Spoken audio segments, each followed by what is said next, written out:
The agenda pack with the papers is available via mod.gov or directly from the council website from the link which was sent out to members. Supplement 1 contains the previous minutes.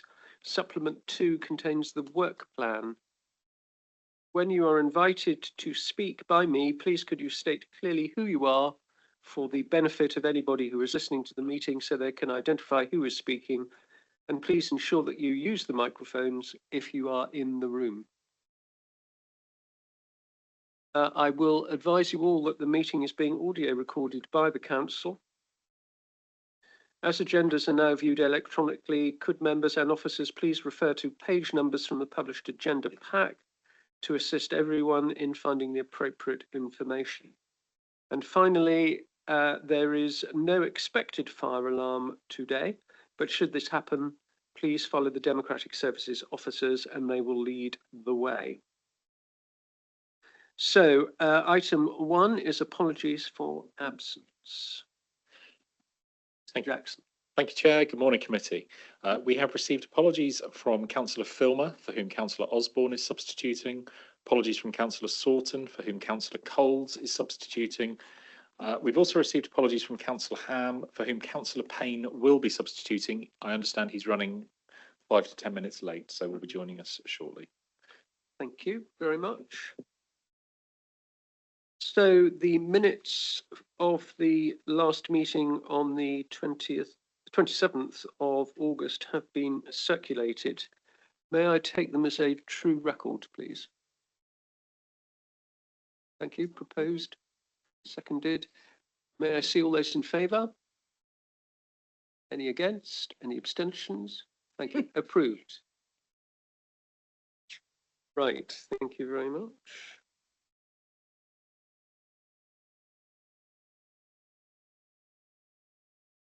No, I wasn't here. No.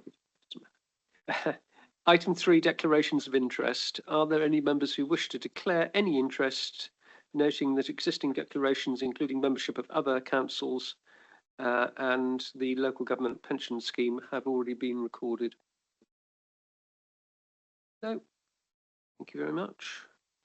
I'm not aware of any public questions this month. So we'll move to agenda item 5, which is Modern Data and AI Council. So this begins on page 11 of the agenda pack. And I'm going to invite Councillor Theo Butt-Phillip to present the report. And then he will, I suspect, ask Josh Pym to continue with further remarks. Theo. Thank you very much, Chair. I have not a huge amount to add to that. I will give a very brief introduction. I'm very pleased to be able to bring this report to the Scrutiny Committee. Our use of data and our use of AI and technology is absolutely essential to our view of the council going forward. As members who have read the transformation plan will be aware, there are enormous opportunities in this sphere, and it is vital that we as a council continue, and that's a really important point, continue the work that we have been doing in this area. This is not a new initiative for us, but the proposals before us are to significantly scale up our capacity and what we are able to do. Having said that, I will now pass on to Josh Pym, who is our Chief Data and Analytics Officer, and he is supported by Andy Cannell, the Service Director for Digital Services, who will take us through the report and doubtless spend quite a long time answering questions. Thank you very much. Josh. Good morning, everyone. I'm Josh Pym. I'm the Chief Data and Analytics Officer at Somerset Council. Someone asked me a minute ago how long I've been here. I think about since 2017. So this is, let's start with a recommendation, shall we? So first off is to review, scrutinise and comment on the draft executive report, its associated business case and its recommendations in advance of considerations by executive on the 1st of October. to consider whether any additional recommendations should be made to the executive, consider any additional risks, issues that Scrutiny may have, and believe that executives should consider, and Scrutiny are asked to endorse that the progress of this programme and its activity is reported alongside the Council's wider transformation programme. So the Modern Data and AI Council business case is not a singular project. It is not a programme. It is a capability and a capacity which we would like to spread across the whole organisation. And essentially what it does is to accelerate our use of data and AI. We're doing a lot of stuff already, but we know we need to go quicker and we know we need to do more, but we need to do that at the same time ethically.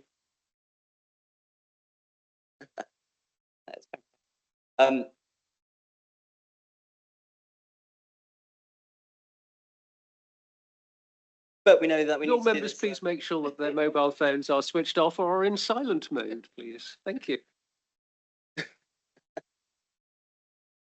So while we want to accelerate the use of data and AI, we also know we need to do that securely, ethically, and with clear transparency, which is what this business case aims to do.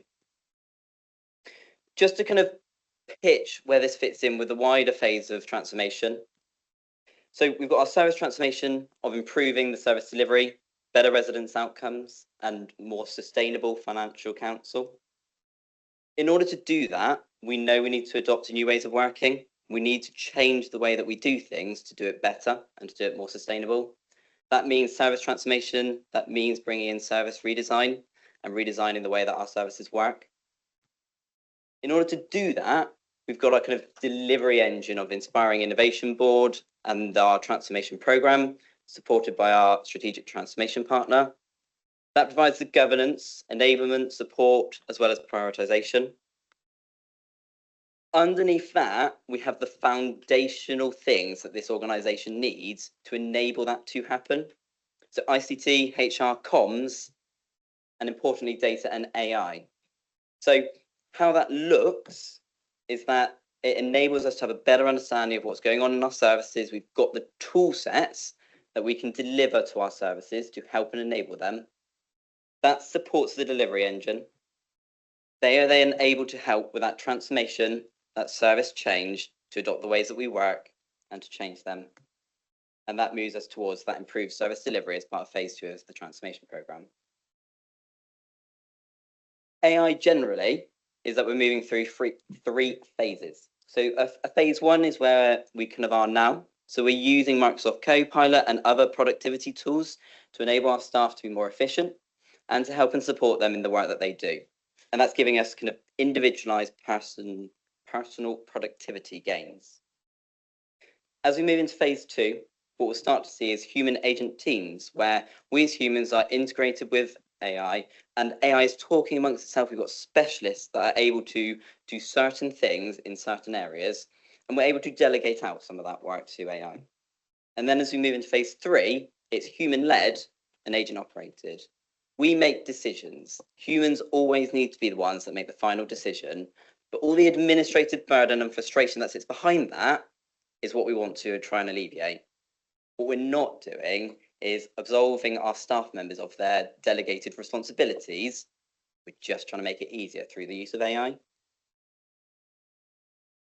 So let's put this into an example. So this is an example from a frontline service where we've got residents that are engaging with our practitioners. And as part of this business case, what we want to build out is multiple applications of AI that is able to support those practitioners. As part of that, what we're starting to see in the development of AI is that you then have specialist AI teams. And so, because if you give AI too broad a remit, it kind of wanders off and meanders. So actually we hone it down so it focuses on one specific small thing. So in this example where we've got a support agent, and this one of the projects in the business case is to work on homelessness first. So using homelessness as an example, that might be a knowledge agent that is able to collect all the information that we know about an individual, provide a case summary, help the practitioner to understand who's involved. The amount of times we hear from practitioners that, oh, actually, I didn't realise this other service was engaged with this family. And actually, they've got that better relationship. So it's putting that together so that our practitioners have a wider understanding of everything that's going on. We might integrate a risk agent into that. So understanding, what are some of the key risks for this individual? What are the factors that are putting them at that risk? What mitigating actions can we take earlier to move towards that preventative agenda so that we try to support our residents earlier rather than just leaving them to the point of crisis? An intervention agent. So how can we best meet the needs of an individual? So that's starting to look at how do we enable personalised care so that each individual and resident is treated differently and works for them. What are other available support options that we can help them with? And then a practitioner agent. So help me write a case summary. Help me with that administrative burden that is frustrating me. Help me be engaging with my residents more rather than just having to be in the back office typing up documents. If we do that, and giving this example of a frontline support agent, we shift towards prevention. We reduce some of that administrative burden. We help and enable our staff to find the information that they need easier. Helps with some of that onboarding, gets them more confident in their roles. Now, given the example of a frontline support service, this business case essentially wants to scale that across the whole organisation. So that means planning, that means HR, that means finance, that means highways. There's so many different applications for the use of this technology that can help and support the organisation.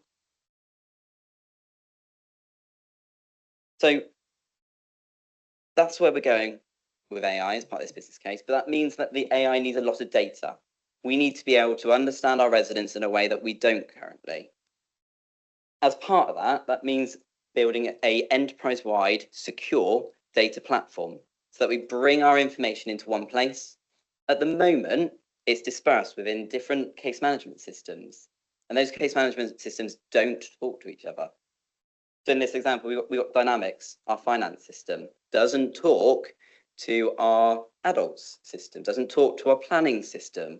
So actually services are working with the finance over here and their service knowledge over here. What we want to do through this business case is actually say it's the same thing, integrating it all together so that there's a better understanding where the finances are and you can directly see where that is in your service. That also means additional opportunities around how we look at residents and how we understand their needs. It means consolidating that data into one place. So as part of this data platform, there's two key cross-cutting sections. One is that financial information, which I've just raised, and the other one is a master data management solution. What does that mean?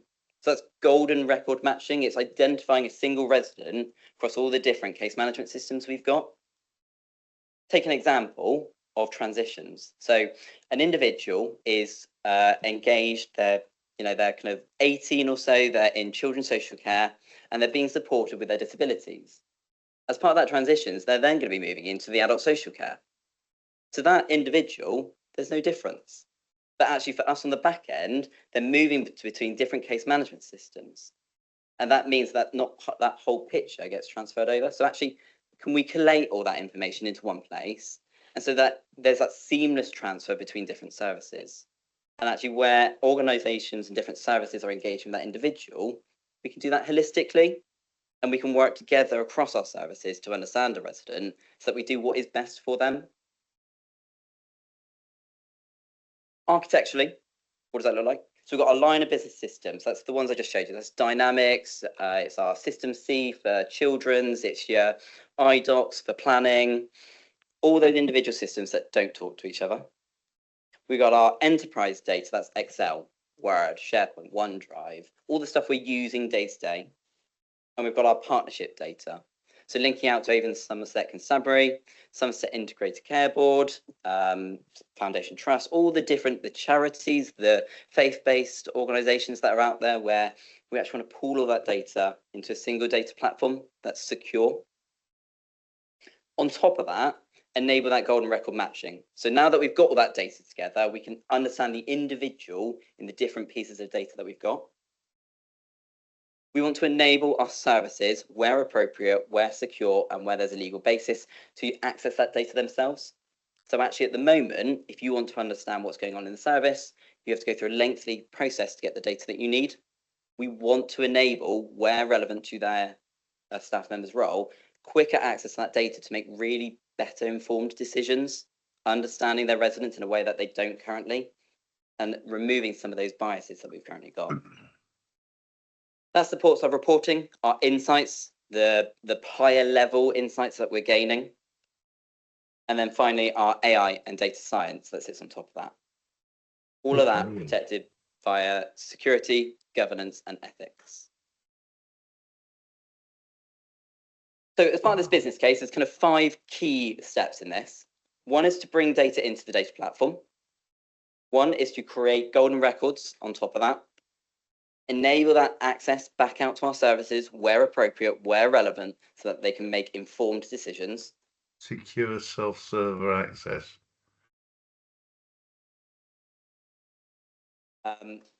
Create single views. So like in that example, that single view of homelessness, actually we've got a fantastic system at the moment called Transform, which we've developed in children's, and that's nationally leading. What we want to do is take the work of Transform and scale that across the organisation so that the whole organisation can have those benefits. And then that AI and predictive analytics that then sits on top of all of that. Just to conceptualize it, just to understand that as an example. So take the example of homelessness, which is one of the first projects we want to look at.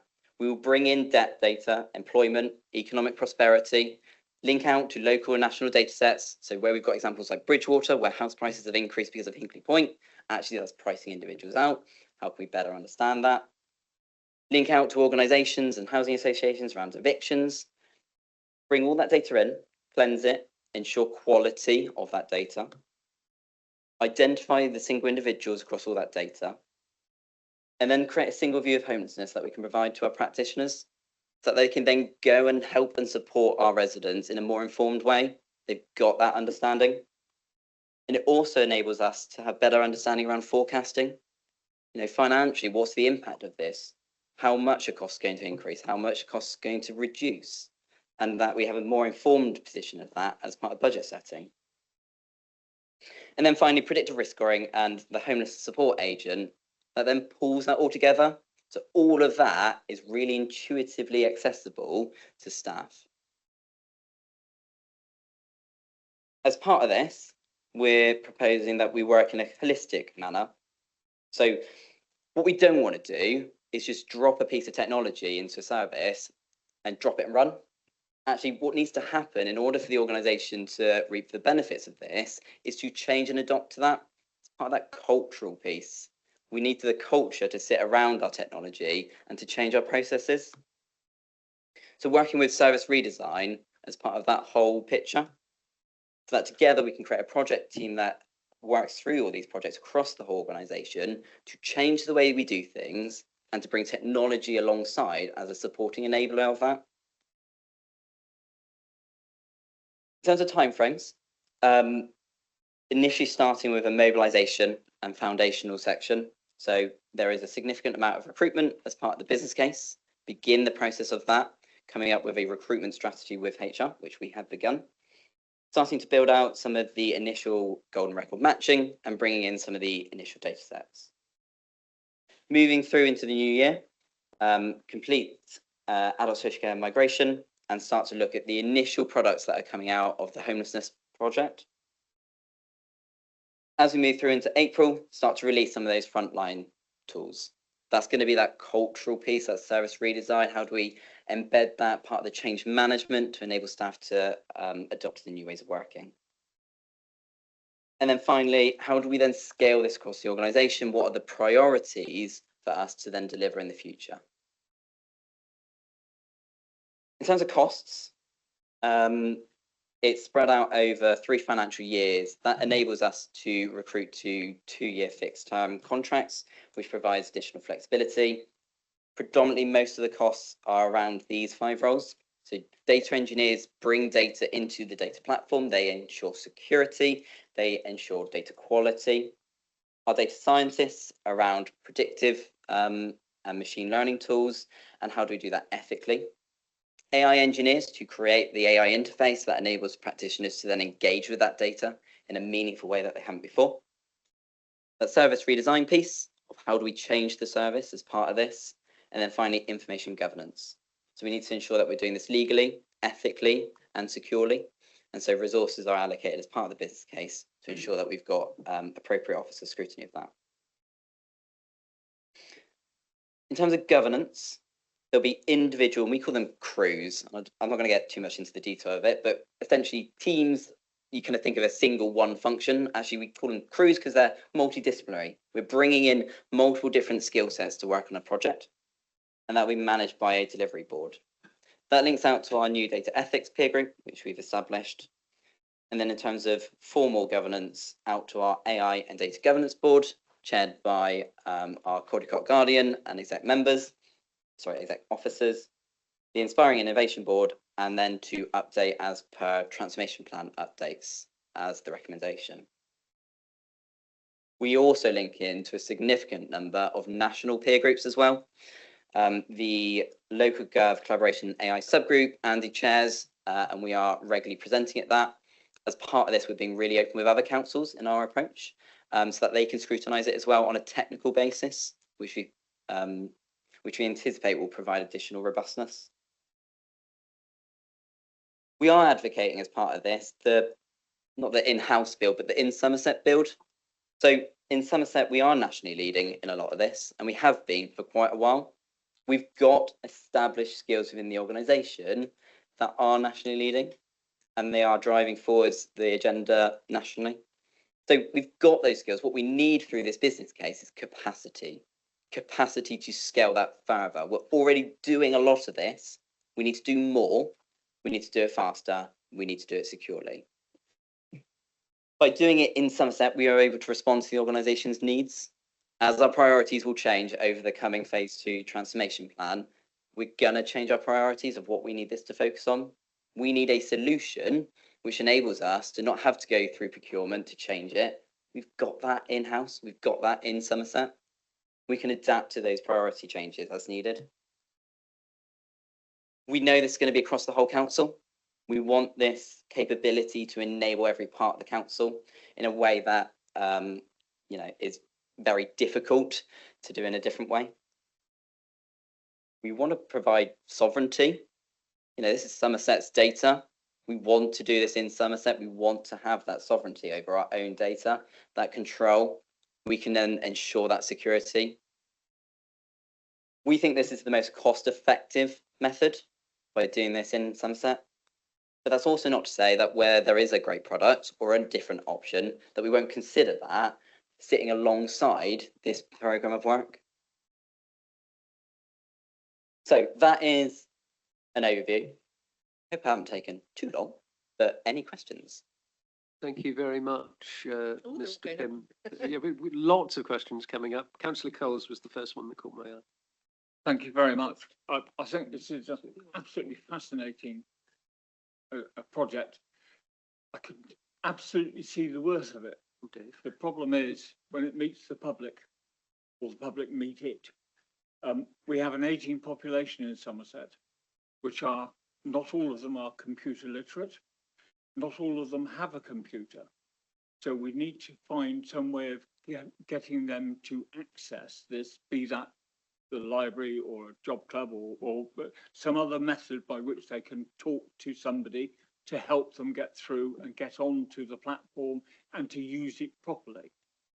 Because unless we've got that interface with the public, then you can have as much data as you like, but it's no good if people can't use it. All right, so that's my first query with it. My second is related to that, and that is it remains that we have to, when Mrs. Miggins from number 23 wants to find out about something about a planning application, at number 25, okay, if they're not computer literate, they would want to talk to an individual rather than an AI interface. So we will need to have staff that are able to explain it. I mean, I hear lots and lots of words coming out of technical people that I know they're words, I know they're English, but I have no idea what they actually mean, particularly when it comes to the computer world.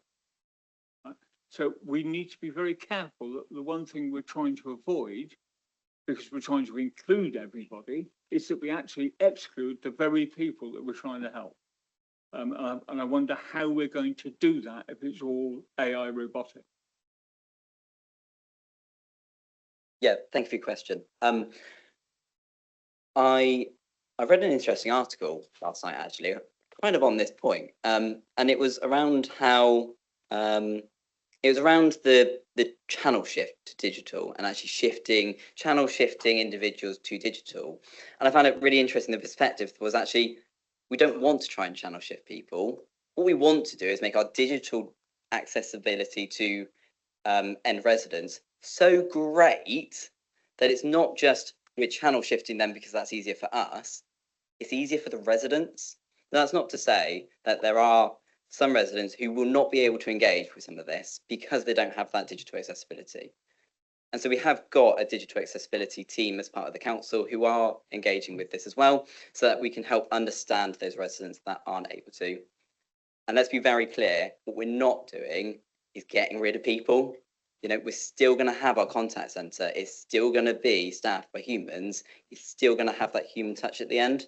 What we want to do in that contact centre example is some people actually might be able to self-serve by AI. Perfect. Let's enable that. For those that can't, we've still got the human at the end of the phone. So we're not trying to remove that human element as part of the council. What we are trying to do is enable the administrative burden that sits behind those officers to be reduced, so that they've got more time to focus on that human element. Does that answer your question? Sort of. I mean, you know, the proof of the pudding is when we get there and people are trying to engage and they are actually able to engage to get the response they need, and not necessarily the answer they want, but to be able to get to the answer. And for that, as you say, we need staff. And you know, part of the point behind AI is that it allows us to do more work with faster, because the routine stuff is done in the background, it's done automatically. We don't have to worry about it. I mean, I've seen some examples of AI doing minutes for meetings within literally minutes of the meeting finishing. So, you know, I can see the prospect of this. I understand why that works, but it's the engagement and that interface between the public, particularly in an aging population, which is not yet computer literate. By the time my kids have reached pension age, they'll probably be chipped anyway. But you know, it all have changed by then. But I'm talking about the population we have now in Somerset, which is increasingly elderly. Okay, thank you. Thank you. I think the other thing on that point is that to remember that the agent that helps the resident to self-serve can also help the person on the contact centre to give them the answer a lot quicker. So there is that dual purpose, and part of that journey is you tend to test it with the human agent, so you make sure it's bringing the right answers to them, and then when you've got that level of confidence that it's giving everyone the right answer, you can then share it with the residents to have that conversation themselves. So it is part of that kind of AI journey. One final point, if I may, very quickly. You keep saying that we are industry leading and we're nationally leading on all of this. Are we able to make sure that we can monetize that later? That's an interesting point you raise, and it's certainly not the first person to have raised that. The approach that we've taken so far is that we are doing this for public good. And while that benefits Somerset, we also want to benefit the rest of the country. So some of the approaches that we've taken, it's called open source. So essentially we put the code out for free for other councils to use. And we've done a number of engagement sessions with other councils to say, this is something we're trialing, give it a try. Now, while there may have been a monetary potential there, actually it's about that better engagement, and it provides us with a bit of extra scrutiny. If other councils are trying to adopt what we're doing, they can say, oh, actually, I noticed this in your code. Have you thought about that? Haven't had it yet, but it enables us that extra refinement and scrutiny, and we can co-develop. So where they go off and try something new with what we've done, actually great, cool, right, let's bring that back into Somerset. I couldn't agree more about open source, but the issue I've got is if we are doing it all as open source and other councils decide they can add refinements which they can charge for, I wouldn't want to see us disadvantaged by the fact that we are going with open source, which I approve of. So Yeah, I think we've got nationally, the majority of councils are pretty open, but that's not to say that there can't be more sharing as well. Right, thank you. I've got a number of speakers, the next of whom is Councillor Seeb. Thank you, Chair. I want to just quickly develop a couple of the points which Councillor Coles brought up.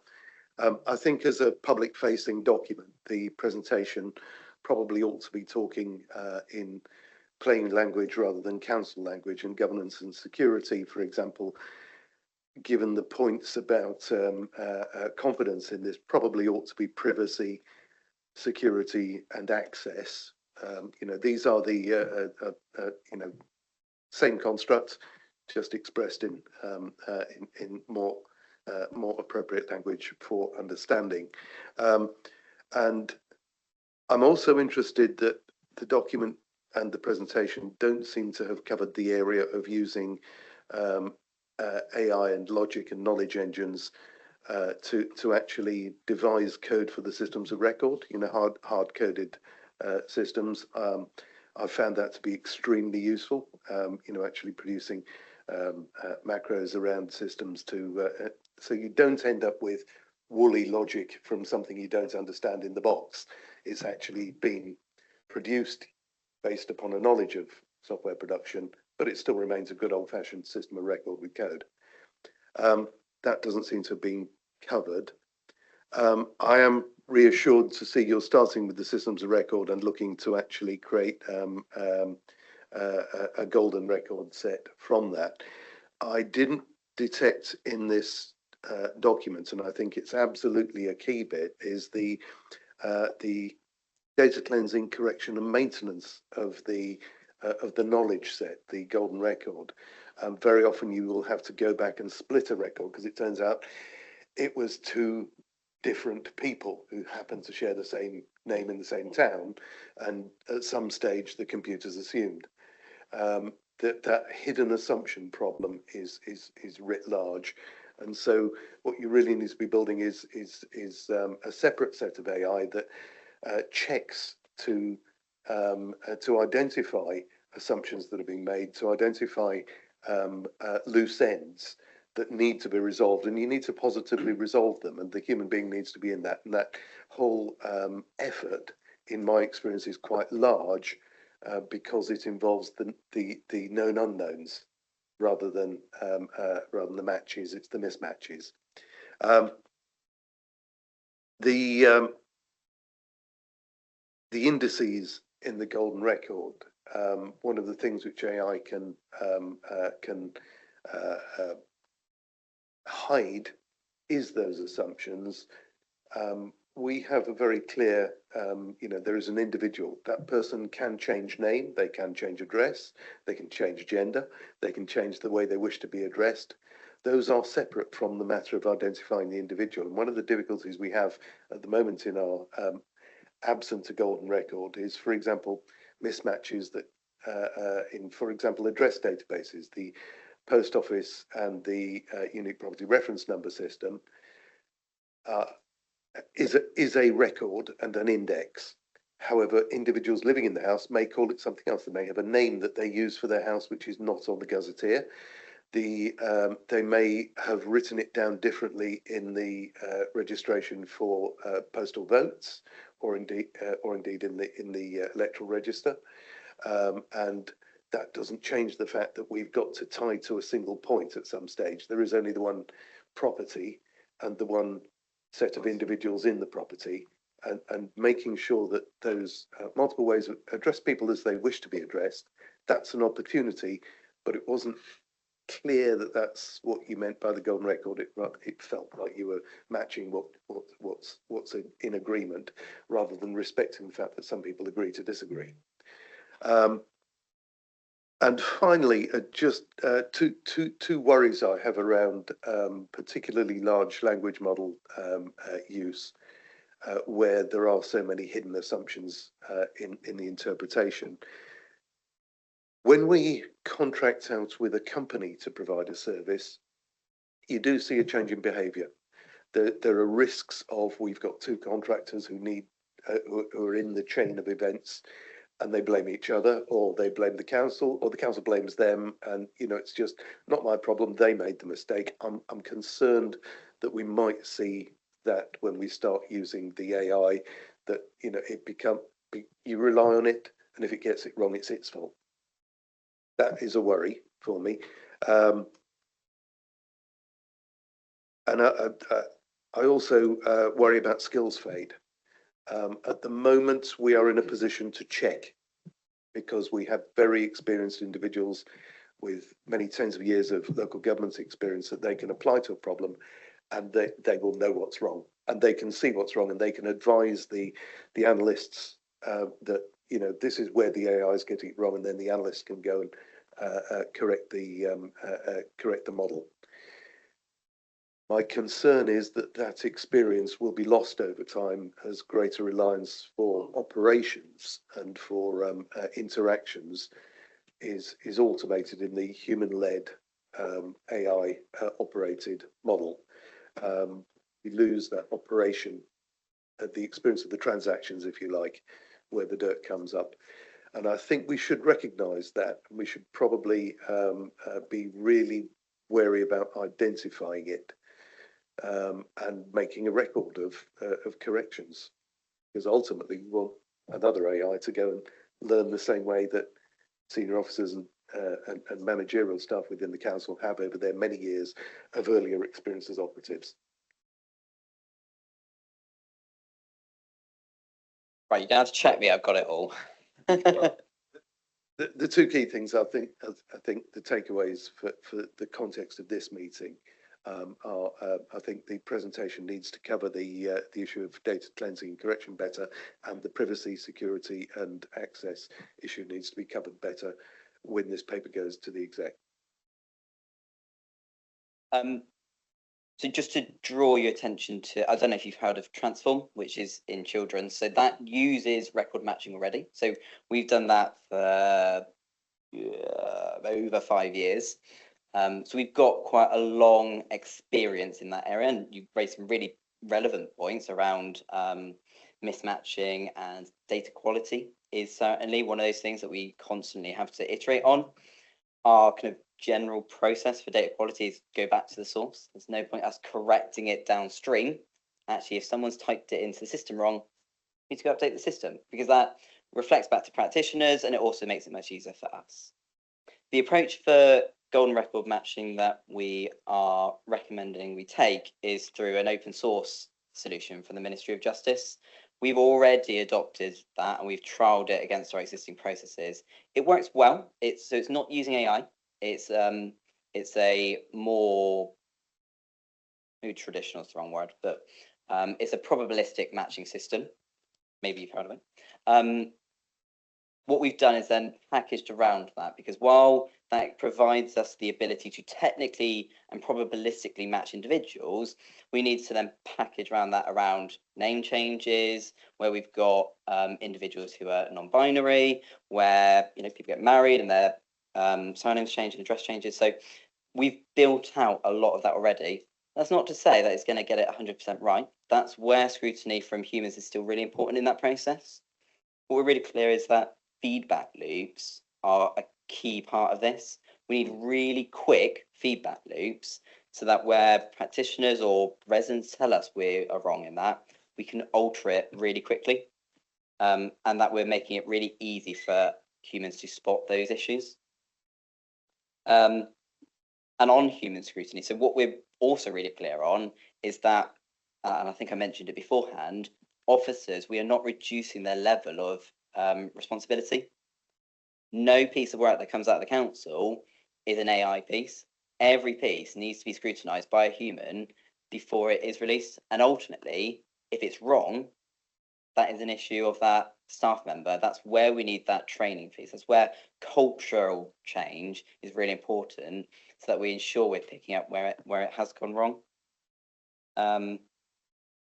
You mentioned skills fade. So yeah, absolutely. That comes into that cultural piece, that training piece. What we also need to ensure is that as part of business continuity planning, that we still have our non-AI routes available where that's required. So if AI does suddenly start messing up, actually our existing processes that are not reliant on AI are still there and they're still taught. We're not just going to forget that they've existed. We need that continuity of service. Yeah, does that answer your questions? I think to a large degree that does. I mean, it sounds as though you are taking a sort of curious but sceptical approach to the data, which is exactly right. I would say, of course, that we deal with more than natural persons, so I hope you've got similar processes for companies, trading bodies, charities, and partners, and so on and so forth, who also need records, buildings, addresses, etc., who also need records. But yeah, thank you. I will also just note on the UPRN one, unique property reference number. Absolutely, as an organisation, we need to adopt, and I think it harps to a bigger question around just standardising our data standards, having clear, these are the formats and processes that we use as an organisation, and then how we feed that through into procurement of systems so that we ensure UPRNs where we've got unique ID reference numbers that we can match on easily and accurately, that we also take that approach where possible. So we've been working with the Department of Education around the unique child identifier as part of Labour's manifesto commitment to have a unique child identifier. And so we've helped to support national policy on what that might look like and how we've approached that in Somerset and some of the issues and challenges that they're going to have as part of that. Can I just raise an important point on that particular one? The UPRN is the building index, not the address index. And in tax terms, for example, if you have multiple, you can often have a building where rooms are let effectively, and we regard the record for tax purposes as each individual enterprise. And if you've got multiple enterprises, one person can be in multiple enterprises. So we've got to be really careful about maintaining that. How do people that relationship? I'm concerned that we miss voters. We miss identifying that people haven't registered to vote, and we also miss business that should be taxed. We tend to be pretty good at picking up houses that should be taxed, but it's those gaps is the worry. Thank you very much, Councillor Seeb. Councillor Hobhouse. Thank you for a very good presentation. I feel slightly inferior following Peter's knowledge of computing, where I don't have any of it. My questions are considerably easier. The first is, can you tell me what intelligence you're putting into this? And because you aren't, you're using computer learning or machine learning or whatever you want to call it. And now Peter's going to have to tell you what I mean. I've been told by my son, who is a computer manager, that the fundamental point on this is called an LLN. Peter? Large language learning model. Large language learning model. Okay, it uses 8 times the electricity of other systems. And you have down here on climate change and sustainability implications, there may be some positive impact from decommissioning existing on-premises data infrastructure, including reduction in energy usage for technical infrastructure, details not yet known. That statement for me is completely incorrect. We are going to increase, not on site, I get that, but we are going to be increasing our usage of energy dramatically by going to AI.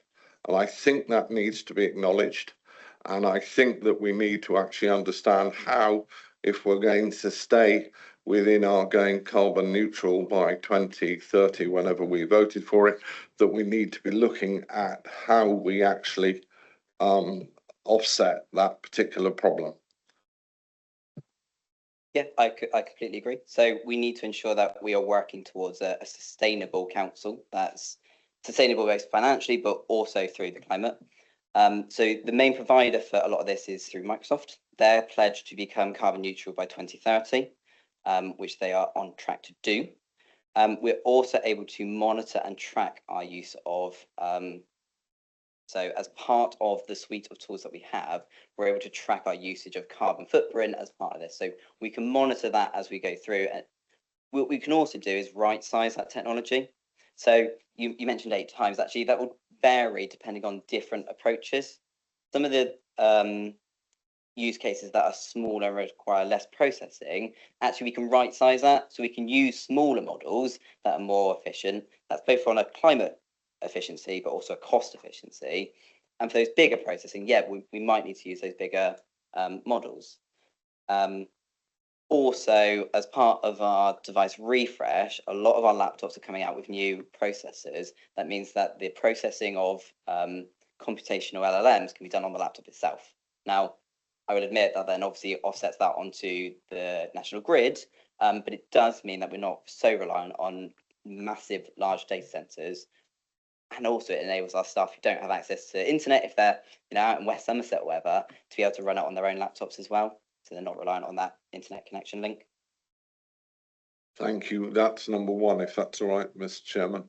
In your presentation, you make on planning that you've got 3 different systems. As far as I know, it's 6. And if we could correct that in the presentation so that people actually acknowledge it. I think that's because it's the same system in a different setup, so it might be using the same name 3 different times in old legacy setups. I know there is 6, but they might. None of those 6 systems can talk to each other. No. So, in my opinion, that makes them different systems. But I'm not going to argue technicalities with you, if that makes sense. So certainly, planning is one of the opportunities through this. Yep. We want to look at a consolidated planning solution in the future, but actually through the use of data, if we're pulling all that together, there is an opportunity for us to create a consolidated view of planning sooner than we can replace those systems. So at least while operationally it might be managed through multiple systems, we've got that view of what's going on. So this business case enables us those shorter term wins as well as the longer term. My final one is the validity of the information you're inputting. You are going to employ people for 3 years, and I understand that one error piece of data in amongst 1,000 will have more effect than the 999 correct pieces of information. And if that's the case, how are you, can't get the word out, validating the data that the temporary staff are putting in for you? So, the staff are in this business case are for 2 years, not 3. And they won't be inputting data. We are not recruiting for data inputters. We are recruiting people to use data in a different way. I've mentioned data quality already. It is one of those things that we will continuously work towards improving our data quality. Part of that is technical, part of that is cultural and training. What we've done through approaches like the Education, Health and Care Plan digital tool is that we've integrated multiple checks for data quality and assurances. So that's in process. So as it's running, validating while it's running, and it's also processed outside of that, so that you get the output, you then additionally validate it outside of processing, and that's before it then reaches the human, and that piece around them having responsibility for that output and owning it as their own. How are you putting the data in if you're not using the 16 people that you are looking to employ as data inputters, or I misunderstood it? No, that's okay. So we've got our individual case management systems. That's where the data is. That will be inputted through officers who are adding data to that system. So that might be like social workers adding case notes. So the business case is not for us to put data into case management systems. What we will do as part of the business case is employ data engineers, and our data engineers pull the data, they create data pipelines and they flow it. They take it from that case management system where the practitioner or resident has put it and move that into the data platform. As part of that process and within that pipeline is where we do the data quality checking, cleansing, and ensuring that it is robust data. Does that help? Thank you, Mr. Chairman. Thank you, Councillor Hophouse. Councillor Osborne. Thank you, Chairman. That was a very interesting presentation. Thank you very much. And also thank you for the one-to-one time you gave me yesterday. That was very helpful as well. I've got a few questions though still, won't come as a surprise. My first one is, how are you proposing to build resident trust in an AI system? Especially as Fabric, which is the main platform you're proposing to use, along with Copilot and others, is very, very new. And there have been issues with another system, Palantir Foundry, where there have been public trust issues, and some of those issues may transfer over. So how are we going to build resident trust and staff trust in this system, and that it's going to work for residents? The other issue as well is, how are you going to control costs? Because one of the things that's crucial with sort of Microsoft and with Fabric and pay per use is the risk of spiking costs, either because you don't control your cloud use and costs, or you have to do other work. Some of it still may need customizing. So there is a risk that cost governance may be a challenge. There's also the risk of vendor locking, that we're basically going to be tied to Microsoft. And whereabouts in your governance table you put up earlier will the responsibility lie for monitoring costs and spiking? And have you done any what if modelling? For example, if usage rises to say by 3 times what you planned, what that's going to look like on your budgets. So it's really important in terms of governance and cost management. Can you integrate, because we also use Civica and NEC, will those be able to be integrated within Microsoft? Because if you're looking at going over everywhere, you're either going to be looking at moving over to a Microsoft system entirely, or can Civica and NEC data be migrated successfully over without extra charges? And finally, in terms of security, Fabric's a cloud-based system. We don't own the cloud. I think Microsoft do. So how are we going to ensure that it's secure, it's private? And also in terms of who actually owns what in data, can that be clarified, please? And those are my questions. Thank you.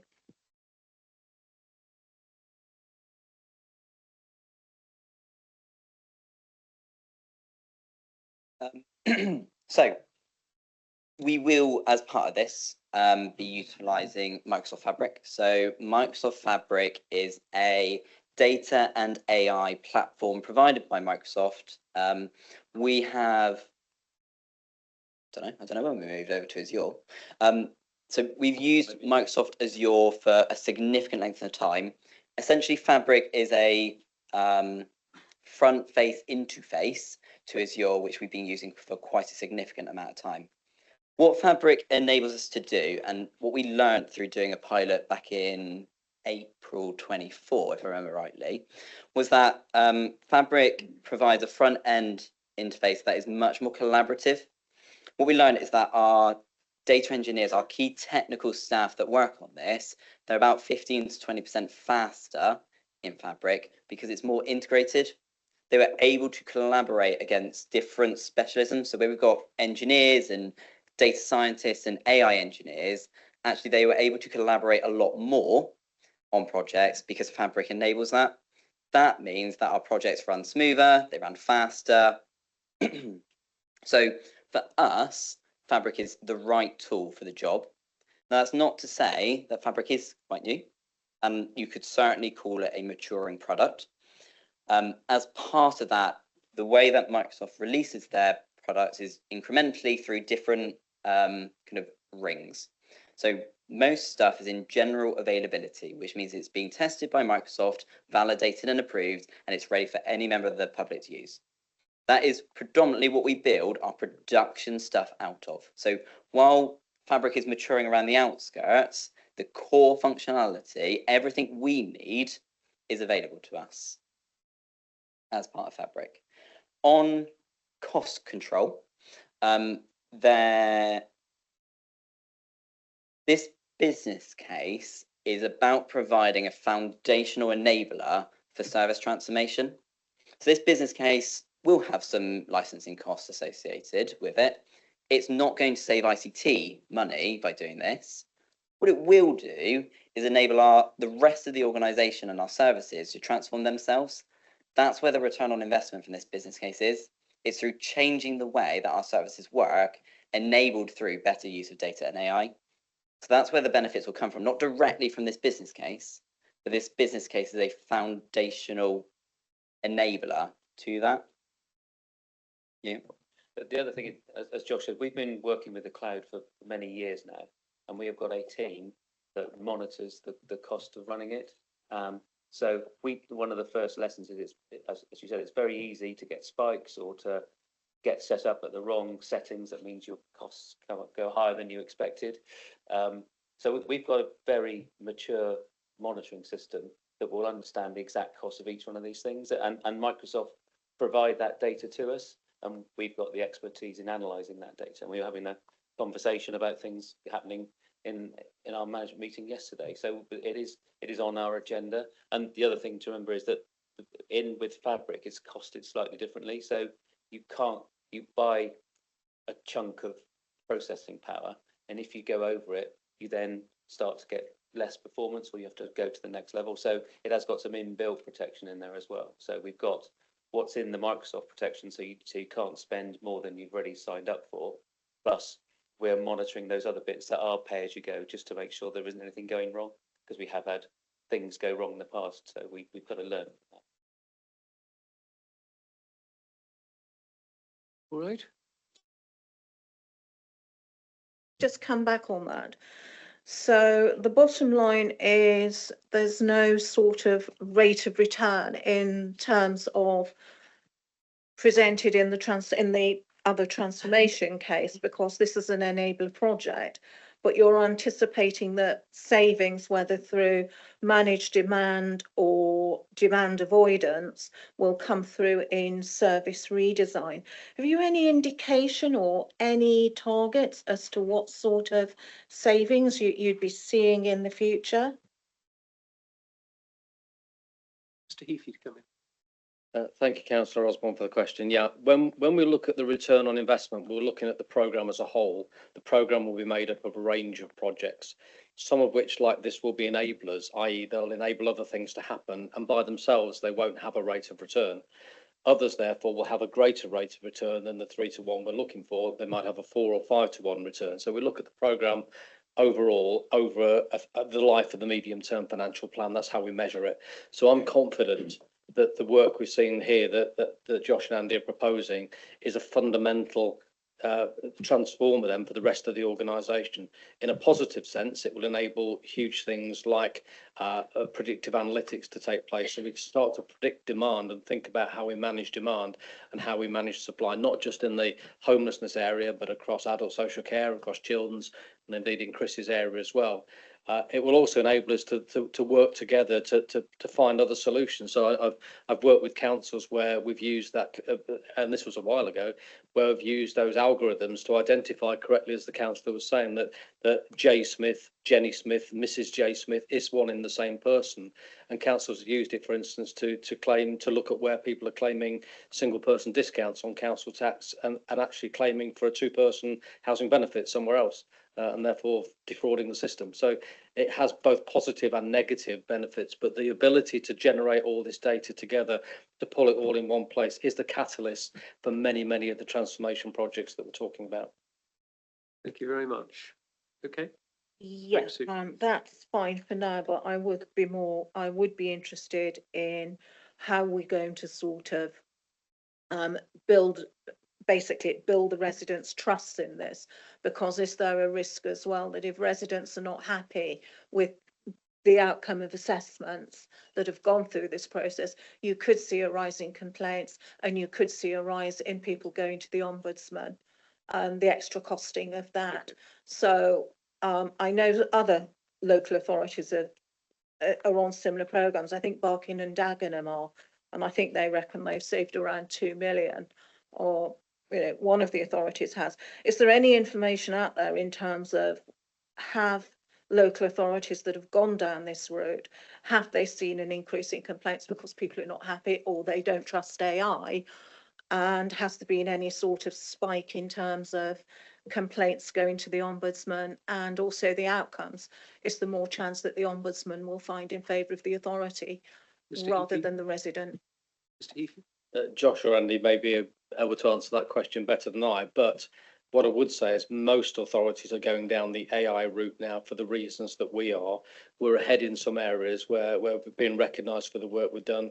We're behind in other areas, and I would suggest overall we're behind where the market leaders are. Authorities like Derby City Council have been very active in promoting AI with their residents and have gained a lot of trust as a result of that. So I don't know if you've got any specific examples of the trust question, but just to assure you, we're not doing anything that almost every council in the land is not doing already. It's just where councils are headed towards. Just to provide maybe an analogy to that one. So we were presented a council that is doing a similar AI project to us, and their approach was that AI is basically just Excel, and that they don't need to inform people that they're using Excel, so they're not going to inform people that they're using AI. Categorically is not the approach that Somerset Council is going to be taking. We want to be really clear and transparent with our residents of exactly how we're using AI, what processes that impacts, and actually where they can object or raise concerns if they want to. We want to enable our residents to understand that. As part of our education, health and care plan drafting, we will be releasing comms and videos. We'll be contacting residents where it impacts them. We want them to understand that. We want them to have that trust and faith in us that we're doing this in the right way. And that means that privacy, that means that ethics, and it means doing it in the right way, not just assuming it's another tool that we don't need to tell people about.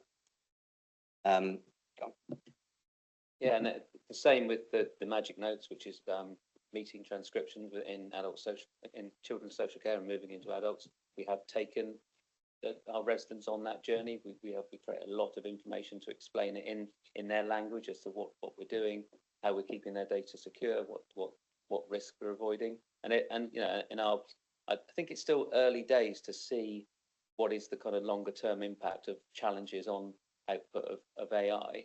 I haven't seen anything like that, but I'm constantly talking to the LGA. They're joining my subgroup tomorrow to talk about challenges of AI that they've picked up across the whole of the sector. So that'd be interesting to see what they're seeing.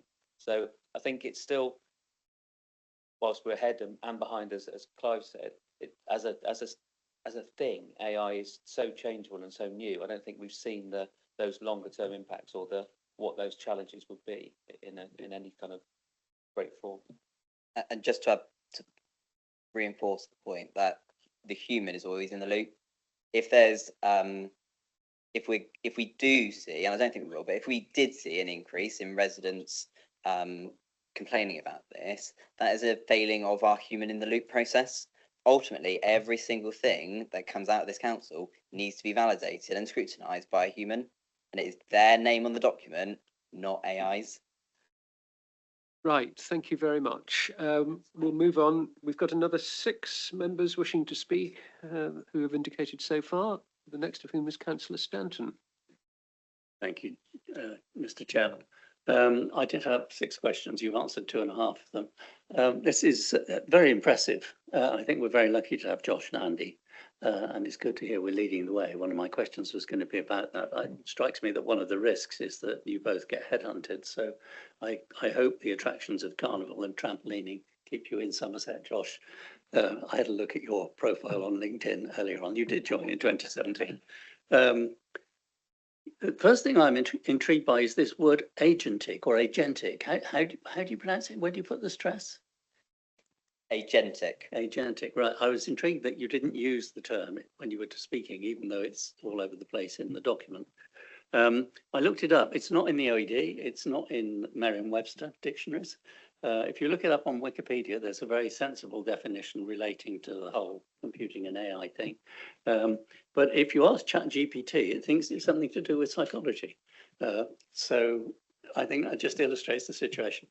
I should confess I'm part of the geriatric generation that Simon was referring to, but I do have the benefit of having done a computer science part of my degree in the 1960s, although that is 60 years ago, and it seems things seem to have changed a bit over the 60 years. But anyway, I'll do my best. The spend profile on page 20, with maximum spend in 26-27. So as I understood it, what you said was you're going to recruit temporary staff or people on contract terms, and then they're going to move on. So I think that's clear enough. Question though is, how difficult is it going to be to find them and keep them? A specific question on the business analyst pivotal role as it's described at the bottom of page 27. Pivotal role, but it's grade 11. So how is somebody in a pivotal influencing role at grade 11 going to get themselves heard and listened to and believed in the whole management team as you operate in? And lastly, just to be picky, but some people will be used to me doing this, on page 19, bullet 4, there are 2 syntax errors. There are quite a lot of other syntax errors in the report. Is AI going to make that better or worse?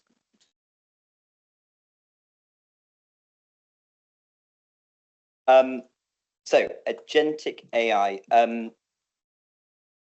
we deliberately took the view of trying not to have agentic AI in there too much, although we do use that language. For those that aren't aware, agentic AI is, maybe call it a marketing term, maybe call it an actual technical term. It's essentially AI that does stuff. It has tools and capabilities to go off and trigger things, do things based on the needs of the human. So it's kind of AI plus. It's not just your co-pilot that's going to give you a ream of text. Well, that's useful. It helps with that personal productivity. We need it to go do stuff delegated by the human. You mentioned recruitment. I've got a slide, but I'm not going to get it up. We are working through a recruitment strategy as part of this. Actually, what a lot of these posts are probably likely to be is internal upskilling. Actually, we probably don't want all of them to be externals. We probably want some new, fresh ideas and opinions, but actually it's a real opportunity for staff members in the council to adopt to the new way of working and to actually help lead some of that as well. And that obviously then means that we're retaining those skills in the organisation much longer afterwards. Grade 11 role, I will defer to Dawn and job evaluation process for the organisation. I hope that was all your questions.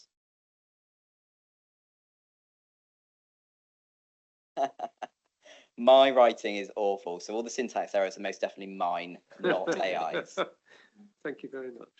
My apologies. That was a really good answer on staffing, and I hope that follows through well. You didn't answer about whether trampolining or carnivals were attractive enough to keep you here either. I did used to be a gymnast, so I'm well aware of trampolines and cartwheeling. Councillor Trimnell. Okay.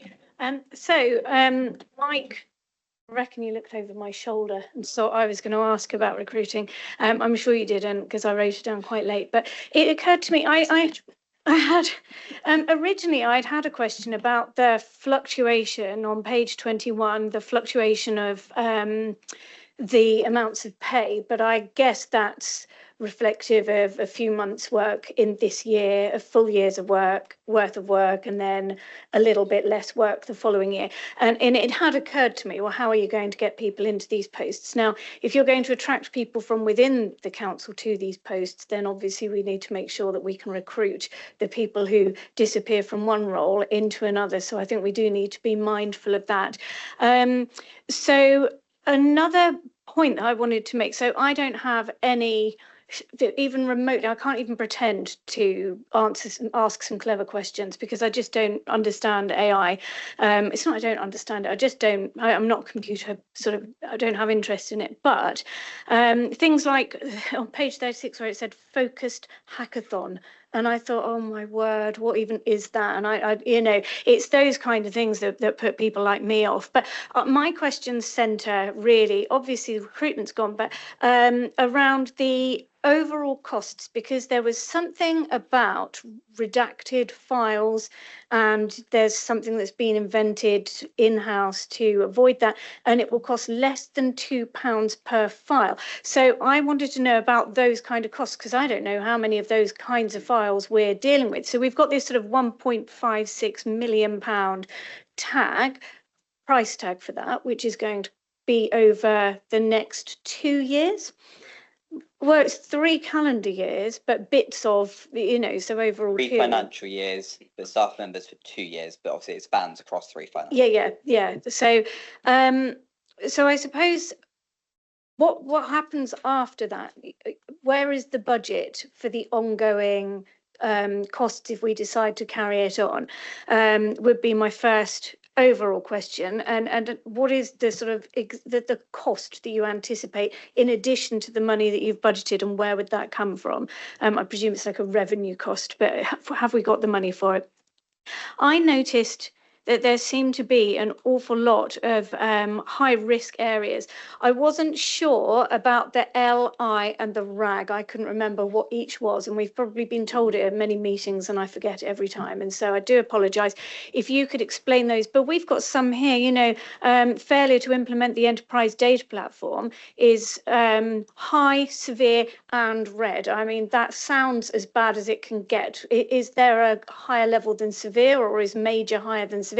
I couldn't quite figure that out. So I wondered if you could just explain, because overall, when you look at how many high risks there are and the fact everything else is a medium risk, it still seems like there are some risks, and we shouldn't be risk averse, but we don't have, as we know in planning, where we can't turn things down now because we can't afford the risk of an appeal or a judicial review. Well, we can't play around with risk when the finances are tight. So I just wanted to know about that as well, please.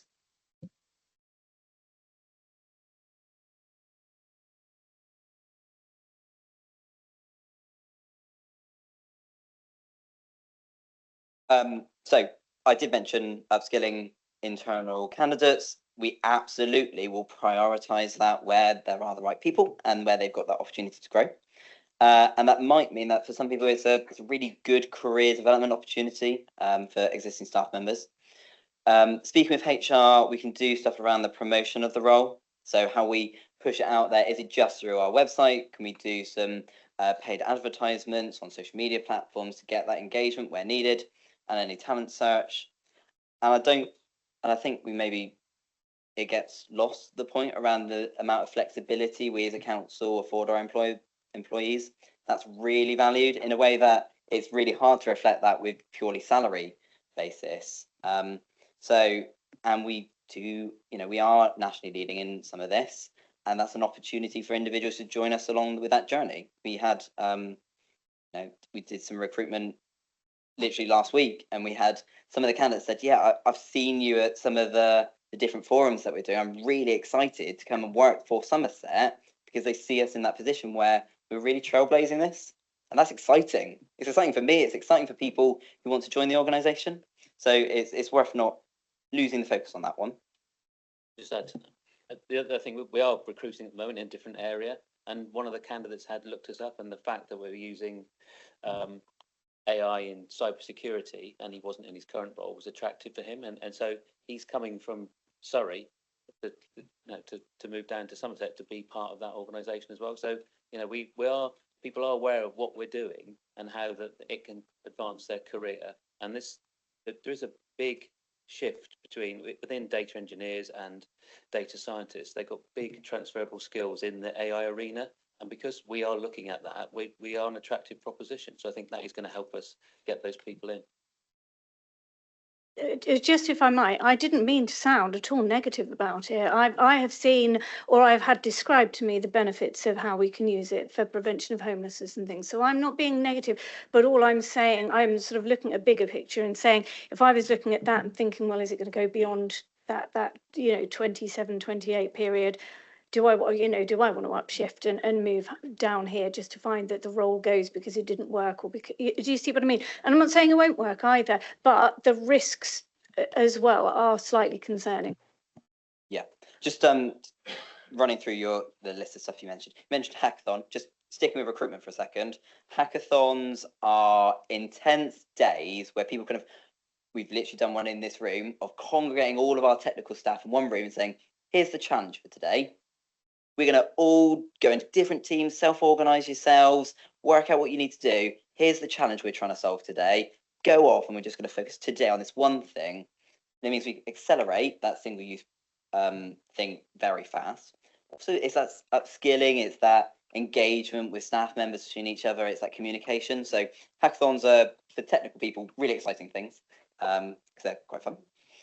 You mentioned the redaction tool, and that actually came out of a hackathon. So at the moment, there are multiple different sectors of the organisation that have to redact for multiple reasons. So it sits in, if someone submits a DSAR, so data subject access request, we have to provide all the information we as an organisation know about that individual.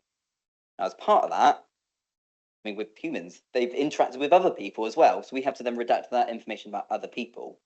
But that means that we need a contextual redaction. We can't just go through and say, get rid of all these things. Actually, we need to then remove the comments from other people. How do we understand where that is? So what we built is using AI is a contextualized redaction tool that understands that. What we hope, that's not in production yet, we are moving that into an actual project in the future, is that would free up staff's time instead of reading massive long PDFs, that they can just scrutinize it, check they're happy with it, and submit that. And it saves us a lot of time, and products on the market you are paying tens of thousands of pounds for, we built it in less than a week. That's the opportunity with AI, is from big procurement exercises for massively expensive systems, we build it in-house, and we use AI to help us build it.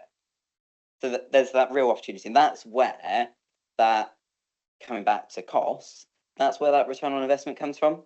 It comes from mitigating things like that. It comes from that service redesign and how we change the service to adopt those tools and how we engage the staff with that.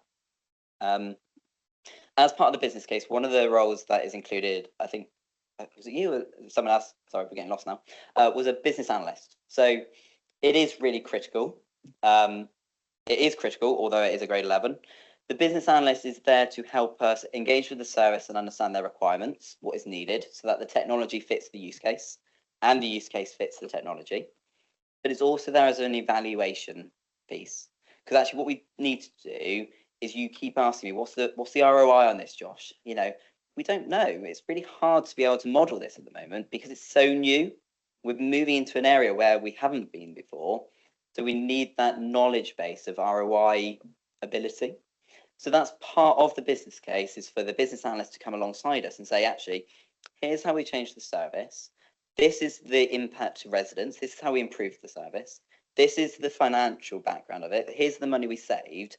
And we can build up that business case for the next 2 years of saying, you know, what is the ROI on this? Put the number on it now, Josh, because we've tried it. And then that enables us to have those informed conversations in the future to say, actually, really good returns on this. Let's say industrialize, that's not what I mean, but let's institutionalize or kind of ground it more into the organization and take it out from something that's a transformational piece and saying, actually, this is business as usual now. This is the way we do stuff at Somerset Council because we are innovative. So that's where that will play out, is we need to evaluate each one of the projects as part of this program of work. Say, right, homelessness, we saved X amount. Redaction, we saved X amount. And it builds that portfolio of evidence around the use of this. That answers your question. Thank you. Just around the risk, should we Yes. be worried about some of these risk elements, and what does the L and I, just because it's Likelihood. inherent impact, right? RAG is red, amber, green. As part of, so that was the initial risk log as part of the business case. What we will then do as spinning up each individual project is create a risk log for that specific project. If we take homelessness as an example, we will complete an additional risk log for homelessness that identifies the risk in relation to homelessness. And that is the document that is going to be more grounded because it's more specific to the use case. The risk log that we've got there is obviously quite a high overarching one, which isn't as specific because we haven't got into the details of it yet. Okay. Mr. Jones. Thank you, Chair. I think just to kind of come in on a couple of points, just sort of set a wider context for how this fits within wider transformation as well. So members will remember that we've considered a pay and grading review, and that project has kicked off. So Scrutiny reviewed that, executive approved it, and we're moving forward. Part of that is because the council and the work that we do is changing, and we need a pay and grading system that is appropriate, fit for purpose, addressing some of the challenges that colleagues like Joss have just referred to in terms of recruiting the right staff, recognising the right pay levels, and goes to Councillor Stanton's point about how can pivotal roles be at that level in the organisation. They're all questions that we need to answer as part of pay and grading review, and we need to recognise as part of transformation that's a core function, a core part, so that we can recognise the nature of the work that we do and getting our salary levels to a place where they're market competitive, and we are addressing that. There are still other tools in the toolbox. I think just in terms of the risk point as well, I fully anticipate as the kind of officer lead for transformation, you will continue to see business cases that come forward that have red and amber risks on them. There will still be, we'll be pushing at the edge of what we need to do. The critical part and the challenge for colleagues like Josh and Andy and me is making sure we've got the mitigations in place and that you as members can see those mitigations having a material impact on changing those risk scores. So we'll always be transparent right at the start of what the risks are. And then, so what are you doing about it? And I think that's the value that we see in that engagement with Scrutiny. What are you doing about it? That's the killer question from our point of view. And then a final point just on the hackathon for me, which is about, ignore the phrase, ignore the term. This is about officers and members to a degree recognising that what they are currently doing needs to change or something needs to happen. So we have a dialogue, for example, with a current member of, certainly in Andy's director actually. I'm too busy to fix that problem because I'm getting too many of these things coming in. Okay, well, you're the team leader. How about taking some time out, sitting with your team, working it through and finding a fix to it? Can I do that? Of course you can. It's a cultural point around how do we enable and encourage our teams, our officers, to get round the table and solve those problems rather than I'm constantly getting service requests. How do I address this? I can't cope. Actually, we'll give them license to take some time out to review this. But the deal is that they need to fix it within 3 days or 4 days, and they need to address those types of challenges and problems. And 9 times out of 10, when we allow that to happen, the solutions are coming from the teams. Why am I getting so many service requests? It's because our information isn't very good on our website about how to make certain requests. Okay, can you improve it? Well, yeah, of course I can. I'm in charge of that. Okay, there's your answer. So it's the cultural piece, and that's part of our approach with our transformation partner, is to improve and develop the culture so those fixes are dealt with at the right level in the organisation. So it's not myself or Andy or Josh that is forcing those fixes through, that the teams are self-starting. And that's why that cultural point is absolutely critical as part of our transformation. Thank you, Chair. Well, I'm very glad that I asked that because I nearly didn't, because I thought it looks a bit facetious, but it really caught my eye, and I'm glad I did because it actually I've had some really good answers. So thank you. Mr. Heafy. Just to add to that as well, it's right that we identify risks and as you say, the two components are likelihood and impact. Impact we can often not change. If something happens, it happens, and the impact is the impact. But the likelihood is something that we can manage really well. We need to be an authority that's prepared to take well-managed risks. You don't often hear a finance director saying that, but I will say that we need to take well-managed risks. That doesn't mean reckless risks. It means one that we've costed out. We understand the impact. We understand what could go wrong and how we might deal with it if it did go wrong. But taking risks is something we have to do. The other thing I'd like to see come into business cases now is not just risk, but opportunities. You know, if you look at the dictionary definition of a risk, it's either something that could be bad that happens or something good that doesn't happen. You don't take the advantage of something good. This opens up the opportunity for many good things to happen for this organisation, and we ought to be running alongside a risk log, an opportunities log as well, which reflects those things and takes the two together. But just because you see a risk does not mean it will happen. It means we're reflecting what could happen and what steps we're taking to manage that. Thank you very much. Councillor Johnson. Thank you. And thank you for the presentation, all the information. To me, it's really, really exciting. I think, you know, the return on investment is I like what you're saying about opportunities, because there, you know, this is a world of opportunities that you probably can't find a business anywhere at the moment that's not looking at AI because of the benefits it'll bring it. So it's not always measurable what you are doing, but it's absolutely the future as far as I can see. I haven't heard anyone say it's not the way we need to be looking, and I think it's really great that you're really ahead of the game on some aspects of it. I do have some concerns that I just want to raise. So the recruitment, a lot of it is the data scientists and the data engineers, and have concerns that you'll have the necessary skills in-house for the level of stuff we want to do. So I'm kind of imagining more that really does need to be external experts and, you know, young people who are really, you know, way ahead on some of this stuff than people who haven't really been doing it as part of their day job to the level that we perhaps want to explore. So it's great to hear also that you've got people that are excited to come and join us, because that was my concern. Would we be able to attract really talented people and people very knowledgeable in how to move this forward? So it's great to hear that you have that interest already. I guess one of the concerns I have is that you will have enough support people in that team, because when I look at the list of employment, it's just an example. The Slinky brought out a new app. I still can't use the app. It's not working for me. I've gone back and forwards and back and forwards. I've had to speak to people on the phone at this council to try and get it sorted. It's still not resolved.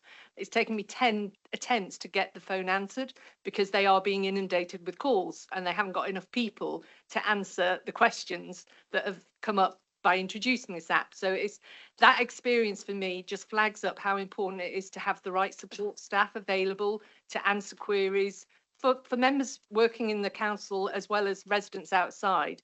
And I'm just concerned in the team, I'm not necessarily seeing the people who are going to be available to problem solve or to troubleshoot things that are going wrong. So I just wondered if you could address that at some point and how you're going to manage that, especially if people are on two-year contracts setting it up. Who's there going to be beyond that to really keep it going and keep it going well? There were a couple of things on page 19, I think it was. You mentioned, I didn't really understand the aspect where some of it's being funded by the Children's Social Care Reform and how those staff are coming across.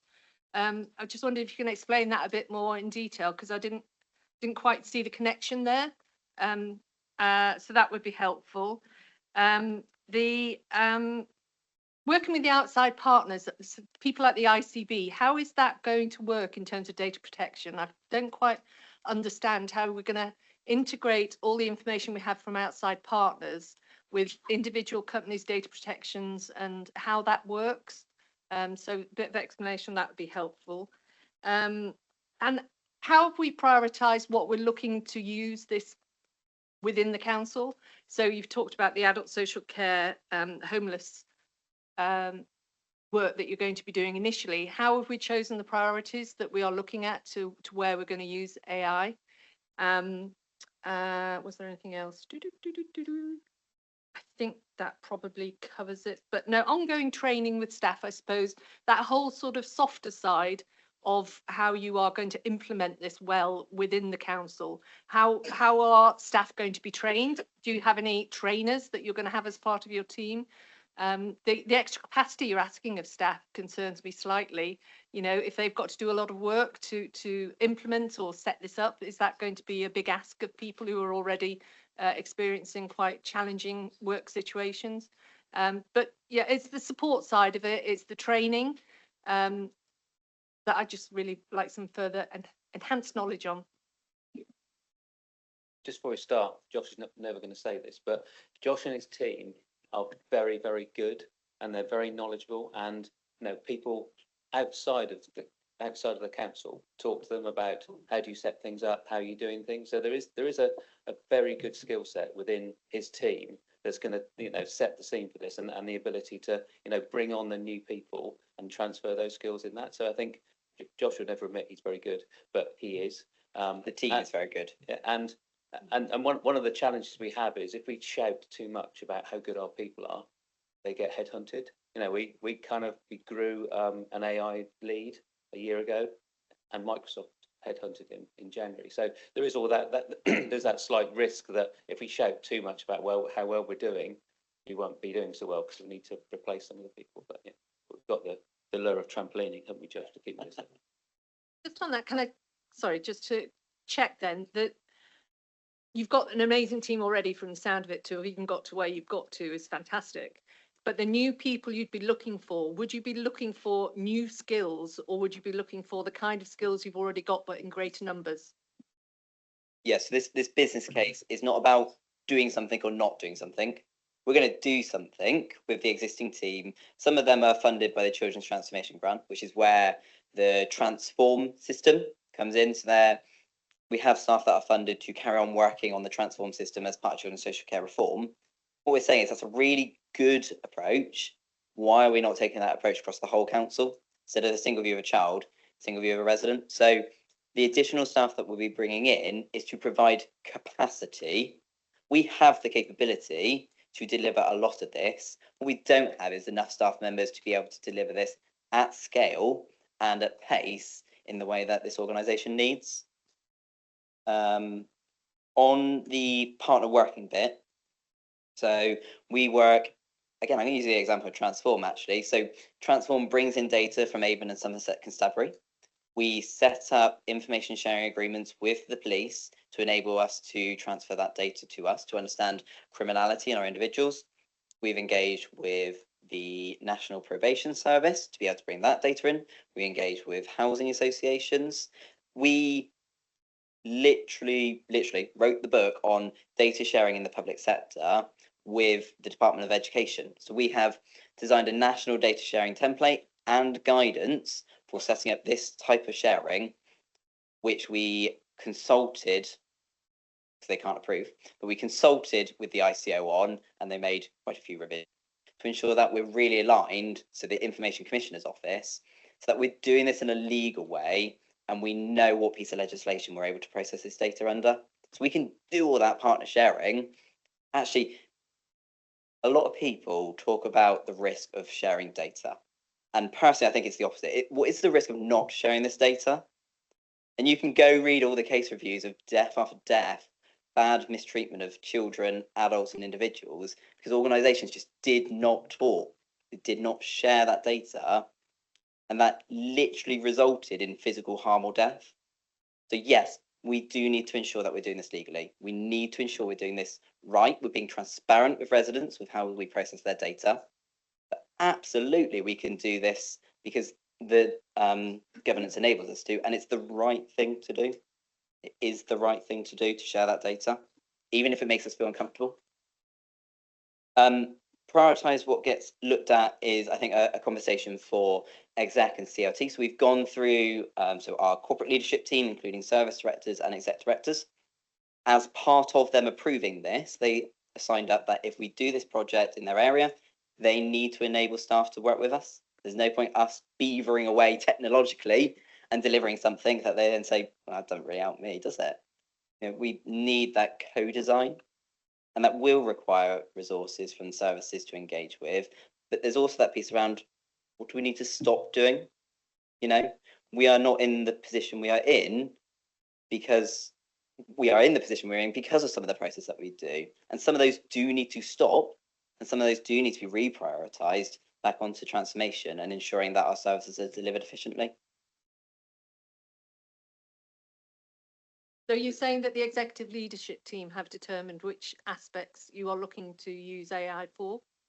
So as part of, as a blanket statement, no. So we are not saying that every single use of AI needs to be approved by executive. Absolutely not. That would just require massive amounts of governance. What we are saying is that as part of this programme, I don't know what this programme is going to focus on in a year's time, in 18 months' time. We don't know what the priorities of this organisation are going to be. Those priorities are going to be set by the Inspiring Innovation Board in partnership with our strategic transformation partner. So the priorities of this programme, where we deploy this capability, will change over time between different parts of the organisation. And that then needs to be prioritised by yourselves, executive, and by our senior leadership team. One final thing about resourcing the training and the the call inquiries that may come through from officers or from residents. Sorry, just expand on that one. So basically, anytime anything new gets introduced at the council, there is usually temporarily, sometimes it settles, sometimes it goes on. There are people who raise queries, there are calls, there are people that need to ask questions. Yep. How are your team resourcing that? Because I don't see those sort of link officers or those link or contact roles within your staff design. Yeah, so we've got the business analyst there that helps with some of that. We've also got part of the project and change manager to help us with that adoption. We will also need to engage with parts of the organisation like comms, like information governance, like legal services, to ensure that this is integrated into the organisation. We want to ensure that as part of each AI project that's rolled out, we do a lot of comms to ensure that people understand what we're doing. We're having that transparency. We're not going with that approach if it's just Excel. We know people will be concerned about AI. We need to tell them. So we will absolutely engage with our comms colleagues to ensure that is reflected. Thank you very much. Mr. Jones. Really briefly, Chair, just to say in terms of the prioritisation as well, that's something that we'll need to work through as part of the initial diagnostic with our transformation partner, have that conversation with you as members to ensure that it aligns with the council plan. What we've currently got in this phase of the programme, this work, is where we think the use case can be developed based upon existing pressures, the alignment with the current council plan priorities as well, to make sure that we can begin to build and test some of the key pressure areas and then start to build this through so it affects all of areas of social care, of place, and start to consider how we build that up. So these are very much kind of use case examples where we think we can have impact, where we think we need to focus first. But in addition, it's about building as Josh has very eloquently put out, building the basis of this, building the groundwork so we can then prioritise without the need to go and say, oh, we can't do that yet because we need to build a data platform. So it's having that ability to then prioritise based upon not worrying about whether the data is in a good fit state or not. Councillor Seave, you've got to leave, haven't you? I Is there have. I anything you was need just to going to ask for? apologise for the meeting. I've got an appointment elsewhere. Okay, thank you very much. Councillor Mansell. Okay, thank you. And thank you for the presentation. I have found it interesting. I do feel this is the right thing to do, and and I'm encouraged by much of what has been said. Nevertheless, I do wonder a little bit, and there is some aspects I'd just like to probe a bit further. And I will say that I am, to some degree, also viewing this in the context of all the savings and the transformation that the council's got to do, because, as I understand it, that is the background of what's going on, and this is linked to it in a major way. So the value for money of what we're doing here is a key question, and others have raised it, but I have to say it still feels like something we can't grasp, at least through this. And anyway, if I've got some questions, hopefully that will sort of help a bit. I will also say, in terms of, I think I'm sort of understanding it. Some of the documents I did just find they were just gobbledygook. I was reading through them and reading them again and going, it's not a foreign language, but it's reading like a foreign language. It really was quite inaccessible in occasions. The business case, though, is what brought me back on track and made me start thinking I'm now understanding what this is about. So I sort of share that with you. The impression I've got is that a lot of what is happening here is bringing data together and making it accessible across the council. That seems to be, a great deal at the heart of what's going on here. And this is going to be tested out in two areas, in homelessness and falls prediction. Now, what I'm wondering is, how is this going to save us money? And how is this going to improve things? What's it going to look like? And I will say, I also view that I've got elderly parents in their 90s now. Both have had falls, and I've seen how the system works and what results. I will say, you know, a lot has been done to try and prevent falls and, you know, to help them and, you know, and their friends as well. This is really common in elderly people as they get frail. I will say the costs, though, that have incurred from falls that have occurred largely fall with the NHS, not with the council. Maybe the costs of trying to prevent it will fall with the council, and we're trying to save money. I'm just sort of wondering where that will lead us. So, can you sort of help me with that?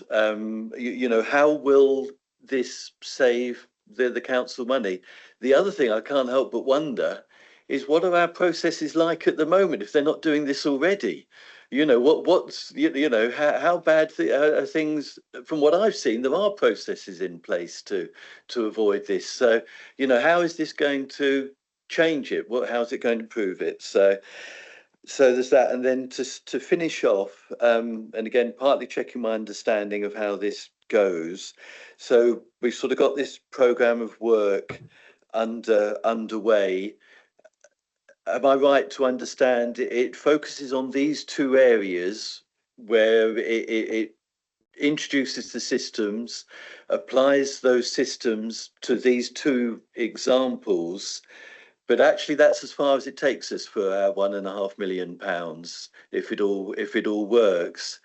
Have I got that right? Or you know, let me know if I'm not understanding it quite correctly. It seems to me that we've then got something that is developed that sort of fits with Somerset Council and how it works, but there will then be further rollout costs as it goes to other service areas, to other projects. Is that right? Okay, thank you. Okay. I agree. Sorry, I thought I was beeping then. Definitely beeping. I agree. I can't say it too loudly. That it's much easier to present this than it is to read the business case, and there's quite a lot of documents as part of this, and a lot to get through. So hopefully the presentation has been more useful in eliciting what it is we are going to be doing. On your point around is so like taking the example of falls, the approach to that is that yes, there is a lot of work going on around falls already by fantastic teams that are doing a great job, and it does make a difference. What we're trying to do is help and support those teams that are doing that work to prioritize that. Actually, if we can understand, you know, we've got a finite amount of resources. Actually, if we can target some of that to the most high risk of falls and put in place additional protection, or even just offering them that opportunity of additional support to mitigate that risk. Yes, when a fall happens in the short term, that cost is placed with the NHS. That's the short-term picture. And yes, it does, by reducing the amount of falls, that does reduce the NHS's spend, not ours. But it's that longer-term picture. You know, after they've had that fall, they go into A&E. They then come out of A&E, and actually their quality of life is then diminished after that. And so they're then more at risk of them coming into our own adult social care system. So it's looking at it from that holistic perspective of, if we reduce falls, yes, the short term is the NHS that makes savings. The long term is our residents, and ultimately financially us as well. So it's that bigger picture of all the way through. And I can't remember your last question, so you have to remind me. What the programme delivers sort of longer term beyond the two projects? Yeah, so we mentioned it a minute ago that I don't know, and none of us in this room know what the priorities of this organisation are going to be in a year's time. Where are the quick wins? We know about some areas. That's part of that transformation programme, engaging with our strategic transformation partner to identify where are the opportunities that we can deploy this. So yes, falls and homelessness are the first two big ones, with a smaller ones around the edges, are the two first big ones. We expect as part of that, at least for homelessness, to be releasing some of the initial products to enable support services by about April, moving into early summer of next year. We'll then deliver the final AI piece by the kind of end of the summer. What that then means is then we've got that capacity afterwards for the rest of the 2 years to then work out how we prioritise that. And it comes back to Alan's point around that being moulded by our transformation programme to where we best think that has the most returns and the best improvement to our residents. And part of the question was, will there be further rollout costs each time this gets applied to new projects, to new services? So the way that we utilise AI and the costings behind that is it's a pay-as-you-go model. So the more that we run that process, the more that it costs us. And by building that in-house, we have a much finer control over our costs, and we're able to tailor that to what our target is. Yes, that will, as we build these products out, that there's a upfront development cost, and there is then an ongoing utilization cost, and that will grow as we use more use cases. But obviously the impact of using that, yes, it's that investor save, isn't it? You can't save money if you're not going to put the resources in to transform that service to make those savings. So again, the savings, the ROI of this is that impact on the service and the change to how that service is delivered. And yes, there will be some very, very minor costs on the AI side to facilitate that larger change. Does that help? And I think that would feed into the business case of those next projects. Josh's team are very good at understanding the cost of all these things. They go down to a very granular level. Example is the EHCP. They know it costs £7.50 to draft an EHCP at the moment. So they will reuse that knowledge of what is the cost of predicting homelessness, what is the cost of predicting falls, or what is the cost of X, which is going to come as the next one, as part of the business case to say, are we going to roll it out? So it's a kind of evolving thing, but we do have the ability to get that granular cost of running the AI, which is only part of the issue anyway, but that we do have that ability to do that. Yeah, and it is in this context. Will we know what savings are achieved for falls and homelessness? Will that be monitored? Because we're going to spend £1.5 million on this. We need to check the value for money. Will someone be measuring that return? Okay. I'm going to ask Mr. Heafy to come in on that one, I think. Yes, we absolutely will. Across the entire transformation programme, we'll be monitoring the investment that's going into the transformation programme on projects like this, but on other specific projects. But we'll also be tracking the savings that come out as a result of it. We have to do that because we're using an approach called flexible use of capital receipts, which means we're selling assets in order to fund transformation in order to deliver lower costs. And we have to demonstrate that both to the auditors and to government, as well as to yourselves as councillors and you being overall in charge. So it's a fundamental part of delivering this to make it happen. We'll come on in a moment in the next item to the financial situation. But again, just to remind you, our financial situation is that we're spending considerably more than we're getting in income at the moment. And this is a critical factor in terms of making sure we get our cost base down at the end of the day. So we will be making this work and tracking it all the way through. But it does require some upfront investment and it does require close tracking. Thank you very much. Councillor Payne. Thank you, Chair. Thank you for the briefing that we had earlier this week. It has given me a lot of food for thought and a lot more questions since. I'm going to try and keep it brief. We discussed partly about EHCPs and what that involves. I'm going to leave that to its side. However, one thing that we noted obviously in that briefing was that artificial intelligence improves the efficiency within the workforce. It improves morale, and it decreases workload overall. Not necessarily a financial benefit, short term or long term necessarily. It's about improving the workload. You can't necessarily find savings from that process. So is that the same when I understand that there can be savings, but AI is then, it needs to be used for efficiency. If that makes sense, I'm trying to get that in the right way. But what I want to talk more about is about the ethics involved and the accountability. For me, there's a difference between trust in AI and accountability in AI. Trust is when, for example, one of those EHCPs doesn't go necessarily well. Fine, you can't blame AI for that. You need to look at the officer who was overseeing, like you quite rightly said. Now, that's a one-off. and that's where trust decays. Accountability comes with a longer term picture. Is if that's happening on a longer term basis, and there are lots of these issues, then that falls to the council's reputation. My issue comes with the ability and scope we have to scrutinise the amount that AI is being used within the council. So when it comes to the finances involved, ultimately 1.56 million being used. First year, I believe I read if it's not going to plan, then there's a risk of 600,000 somewhere in it.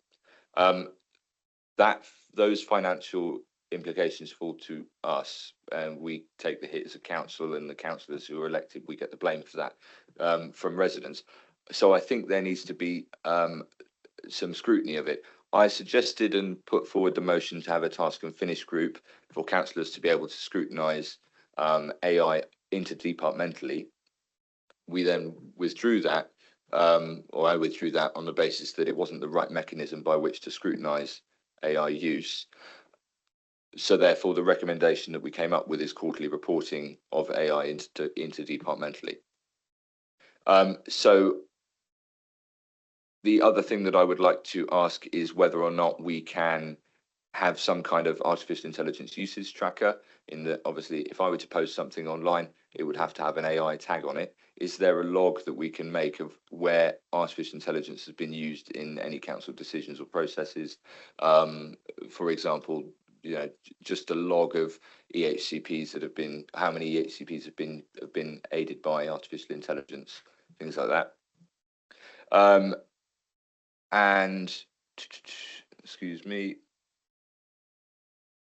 And then that query of what if AI is wrong and the financial implications of that, in the sense that it would cost, as Councillor Osborne mentioned, it would cost a lot of money to repair where AI makes a mistake than if it were to be done by a human in the first place.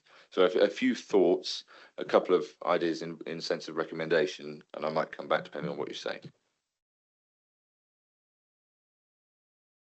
Yeah, so for context, myself and Councillor Payne had a conversation on Monday with Councillor Stephen Pugsley. As part of that, we discussed a task and finish group. Now that obviously would be time restrained, and I don't think would give you guys the scrutiny that you would maybe want, and I'm not sure it would provide, while it might provide some initial reassurances, probably be in the same place in X number of months after that. We, as a principle, want to ensure that the use of AI is really transparent, so we have full visibility. We are aware of all the AI projects and all AI products that are being released across the council. What we probably won't have is, like, if someone uses Copilot to write a document, we're not going to know that. But we know that Copilot is being used, and we have acceptable use policies that our staff members adopt as part of that. So we do need to ensure that scrutiny, and I think we agreed that a quarterly report on the use of AI, and certainly where we're rolling out our bigger projects for AI, like EACPs, we will be tracking how many EACPs have been completed with AI and what is the accuracy and quality and kind of return rate on them as well, and we can include that. Okay. Yeah, so okay, that makes sense. Yeah, so one thing that I'm surprised that no other councillors have asked is about that accountability. Like I say, AI and its usefuls to us. So in terms of quarterly reporting, the only reason I agreed with the task and finish group in principle was that by the end of the task and finish group, the recommendation could be made that there is some form of subcommittee. AI is massive, as Councillor Johnson mentioned. It's exciting and there's opportunities, but if it goes wrong, it's a problem. Now, I think I'm the youngest person in this room and probably the most what's the word I'm thinking of? Oh yeah, technology. No. Skeptical. I think I would say that I am the most skeptical about it. I don't intend to cause offence, but I'm the most skeptical because it is in my daily life. It is everywhere I look, and I'm expected to just use it all the time. So, but I disagree with that, and I think there's a massive human element that's being lost, and I see that very clearly as well. So I think that scrutiny falls to us. I think that we need to be overseeing all areas where artificial intelligence is being used, because ultimately, if AI makes a mistake, it falls back on us. So I think as a scrutiny committee, it needs to be worked out and a recommendation needs to be made about how that scrutiny is overseen. And I think that's a really big priority. Okay, thank you for that, Connor. We'll just leave that one there if we may then. Thank you.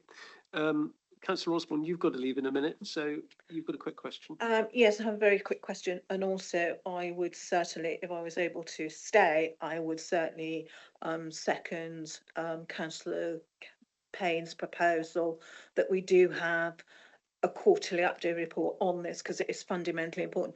My question is, listening to all the debate and having read the papers, is the relationship between this particular programme that we're setting up and whole council transformation. Because is there an opportunity here that by doing this, we could potentially bring in the transformation programme in less than 5 years and potentially for less than £20 million? Because I'm concerned there may be some overlap between the two in terms of, that's what I'm concerned about. And there does seem the potential for overlap here between what we're trying to do with whole council transformation and what this is doing, because it seems as though this is going to achieve some of what the full transformation was going to do with Newton. I'm probably not making myself very clear, but it does seem as though there's potential for duplication, overlap, and there may be an opportunity to quicken up the whole darn process. Okay, I've got Councillor Butt-Philip and also Mr Jones wishing to respond, I think, on that one. Councillor Butt-Philip. Councillor Osborne is partially right, partially completely right. There will be a massive amount of overlap because this is a fundamental part of the transformation programme. The transformation programme is not purely work that is being done by Newton with us. It is a range of activities going on throughout the council, governed through the council's governance processes, overseen by the Inspiring Innovation Board and the Inspiring Innovation Assurance Board. So this is a crucial part of it. Yeah, it'd be fantastic if this is so effective that it brings everything in quicker and under budget, then absolutely fantastic. We won't know that until it develops further. But these things are going to be, these are closely aligned and interconnected projects. They're all part of the overall transformation project. So that there won't be duplication, because quite simply we wouldn't be asking our strategic partners to do work that we were already undertaking. That's a really important point about how the transformation project is going to work, is we need to identify, and it will be on a case-by-case basis, where it is necessary to ask for support from our strategic partner, and where we believe we both have the internal capacity and can scale it up, as in this case. But we will be keeping a very close eye on that issue of duplication, but they are interconnected and they will work together. You want to add to that, Mr Jones? No. Can I just ask as well, it's a quick question for Mr Heapy. What is the risk to our programmes if we need to apply for further exceptional financial support and we don't get it? So what is the risk to the programme, and as a result we wind up in a section 114? Because potentially this is going to take time to deliver results. It's not necessarily a 5-minute fix. What is the risk to it? And that it could get halted. There is a risk it could get halted if we do wind up without EFS and we do wind up in a 114. And I think that would be a very sad moment. Could I suggest, Councillor Osborne, that we pick that up under the next item, which is all about the financial position overall? Would it be better to pick that up under that item? But I will answer your question. Thank you. Right, thank you. So the final speaker who has yet to speak is Councillor Murphy.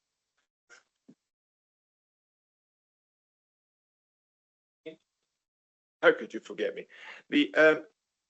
I am sitting looking at page 72, because I can see, like everybody else can see, that the savings we will make in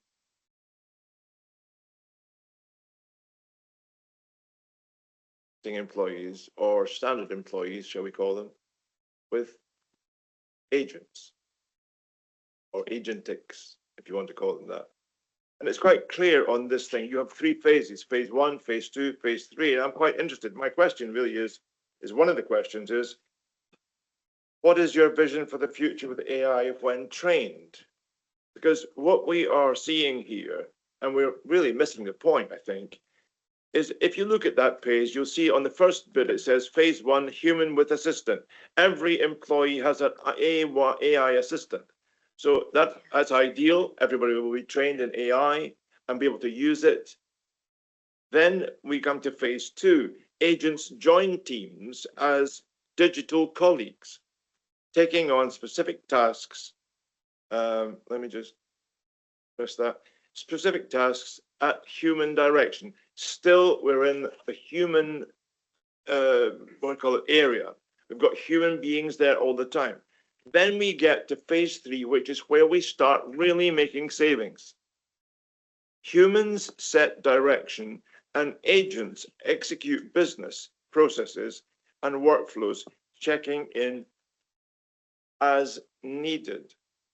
Just let's look at that again. Checking in or not as needed.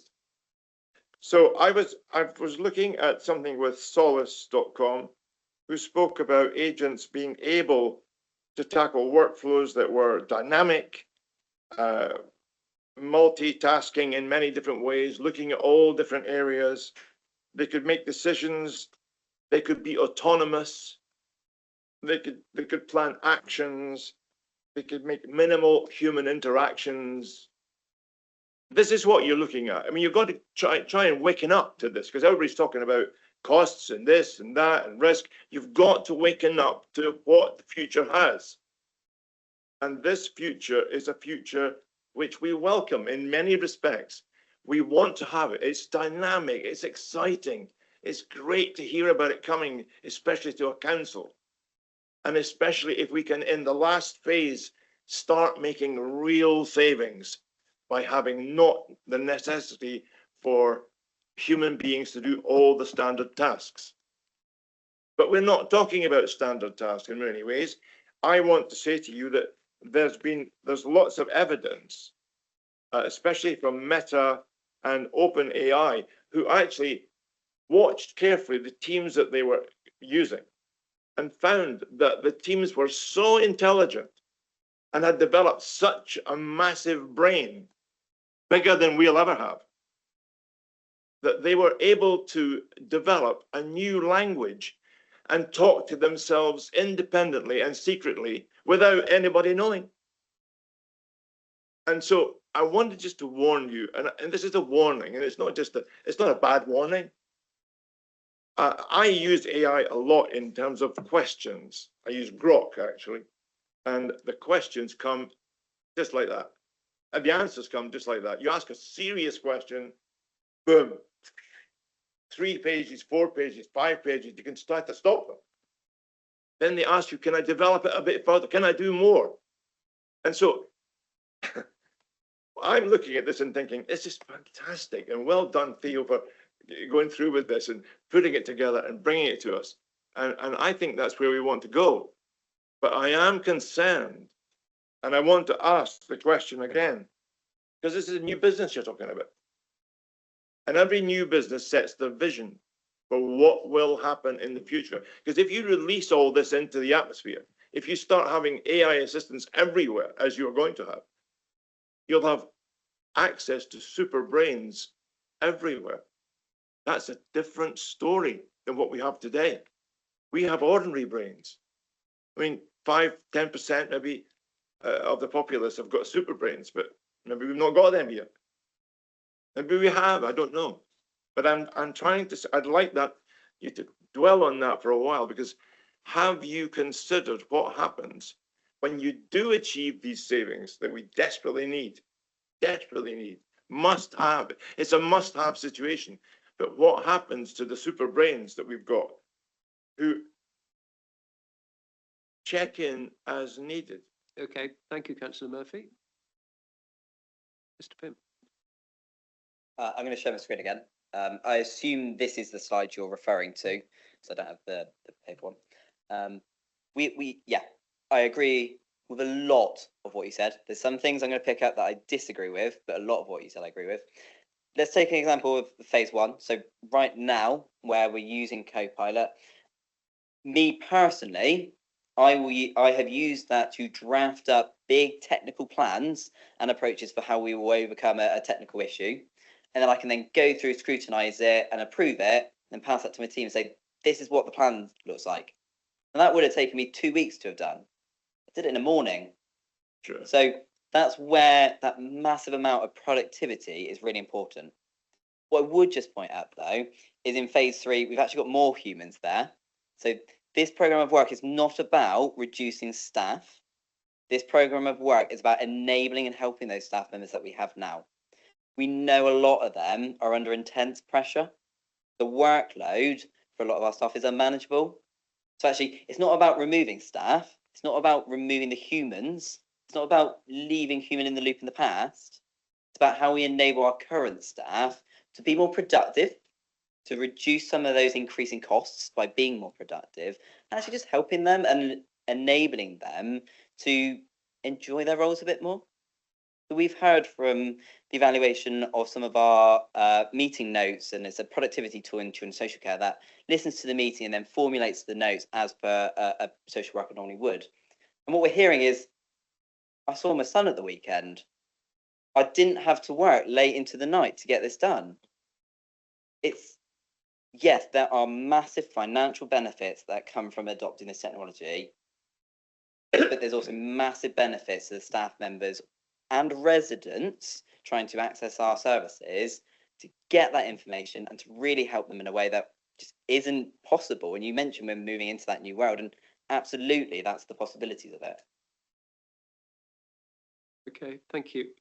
I've got 3 speakers who wish to come back. Just turn your microphone off, Councillor Murphy. Thank you very much. But before they do, there was a question that I wanted to ask, if I may, and this is particularly in relation to recommendation C, considering any additional risks or issues that we believe the executive should consider. And I just wondered if there is an opinion at the moment on the implications of the artificial intelligence regulation bill, which has been introduced in the House of Lords. So in other words, one of the risks that needs to be considered is changing policy at government level. So if there is new legislation about the use of AI, what impact that might have on the programme that we are proposing, and that should be considered as a risk by the executive at their meeting.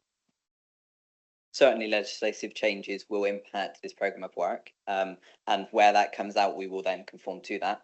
We think, personally, we are doing more scrutiny, more transparency than what is in the bill, and we will continue to do that to ensure that our residents have the trust in what we're doing. But yes, I do note the point, and we will absolutely make sure that we're conforming to new legislation. Thank you very much. Right, so Councillor Payne. Okay, thank you. So one thing I'd like to ask from that actually interesting point, if there is a reduction in workload, and it might not be a question for you to answer, perhaps, I'm not sure, but if there is a reduction in workload overall, and you say that, you know, officers will have more time available to them, it frees up their high stress, etc. Now, in any organisation, that would mean that their performance reviews KPIs are changing in terms of their workload. So rather than them having less work to do or having a considerable amount of time being saved, how might that look realistically in the sense of what workload are they going to be given instead? If that makes sense, if you see what I'm trying to say. I think what I was referencing in that point is that the need and demand for our services far outstrips what our services can currently deliver and what they can currently deliver financially sustainable. So it's not that they're going to be off doing, and actually for some roles, they might be off doing something completely different. Where some roles will be changed and adapted through AI, we can help upskill them and retrain them into different roles. And some of the roles, you know, a social worker, they're still going to be out there engaging with residents, understanding the needs of children and young people. What we're trying to do is have less time spent frustrated in the office, more time out there helping people. And Okay. that's that kind of change that we will see. Yeah, that's fine. So that makes sense in the sense of in the homelessness reduction part, for example. What I'm saying, if we free up 3 hours of an officer's time in the afternoon because they've been able to use AI, what is that 3 hours getting swapped with?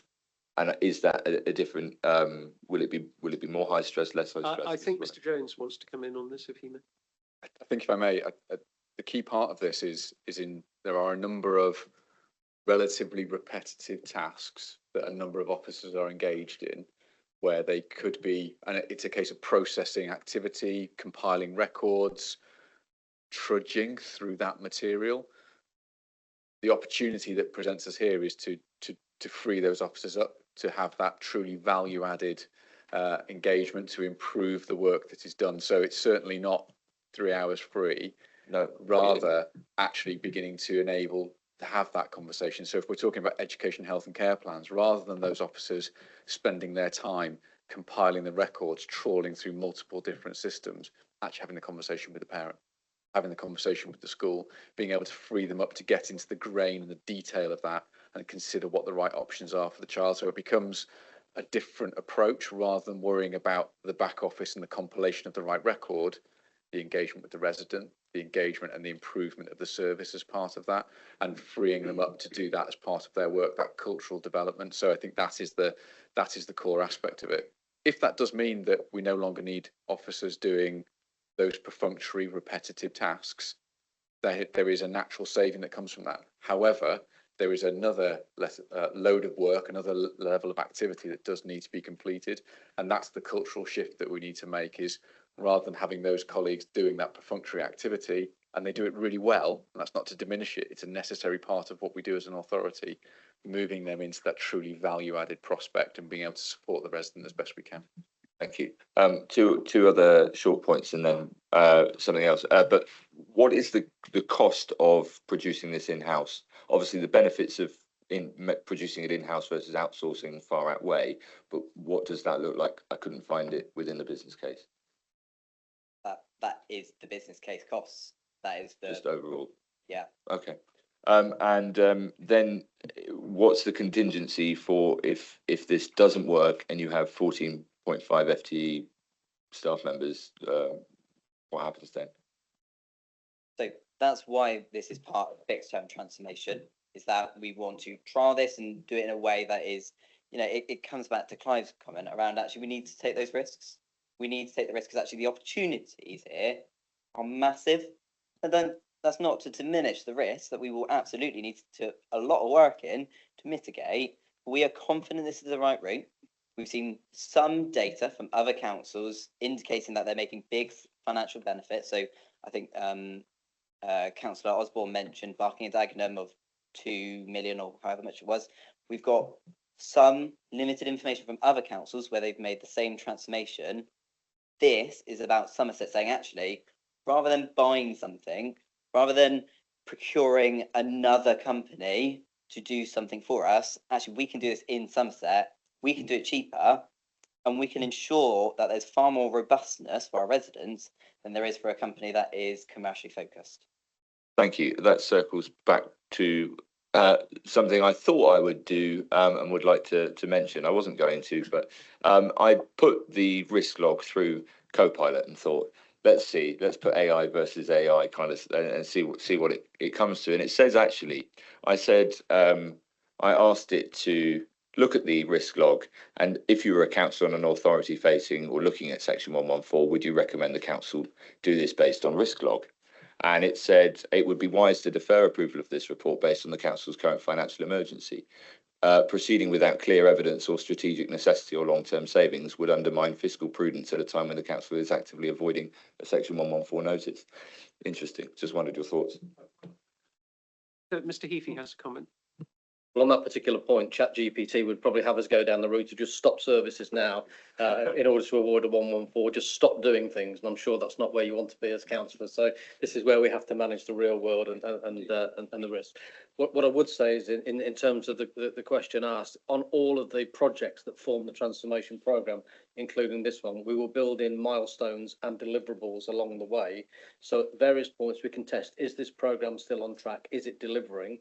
If a programme is not, or if a project is not, we have a chance then to say, does it need reshaping, or does indeed it need stopping because it's not delivering?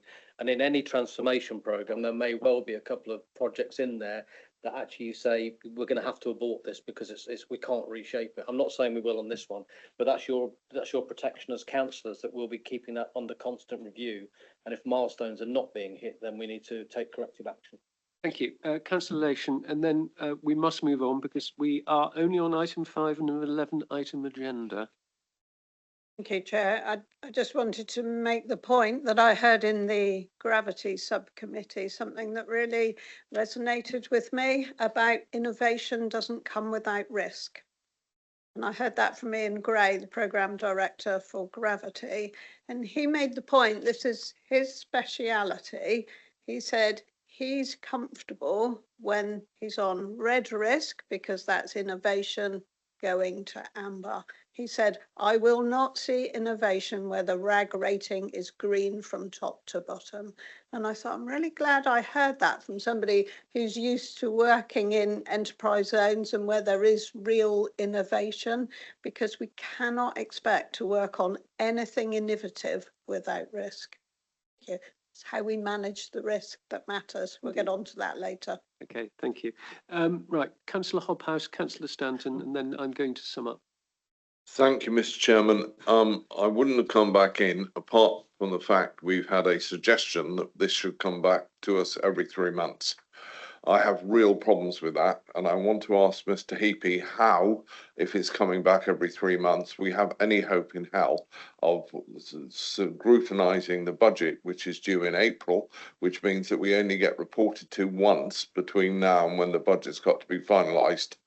And I want to make that point very strongly. This will form part, you'll be seeing lots of things coming through, projects and programmes around the entire transformation programme. So we have to work out a way where you get sufficient assurance as a board that things are on track without you having to scrutinise every detail.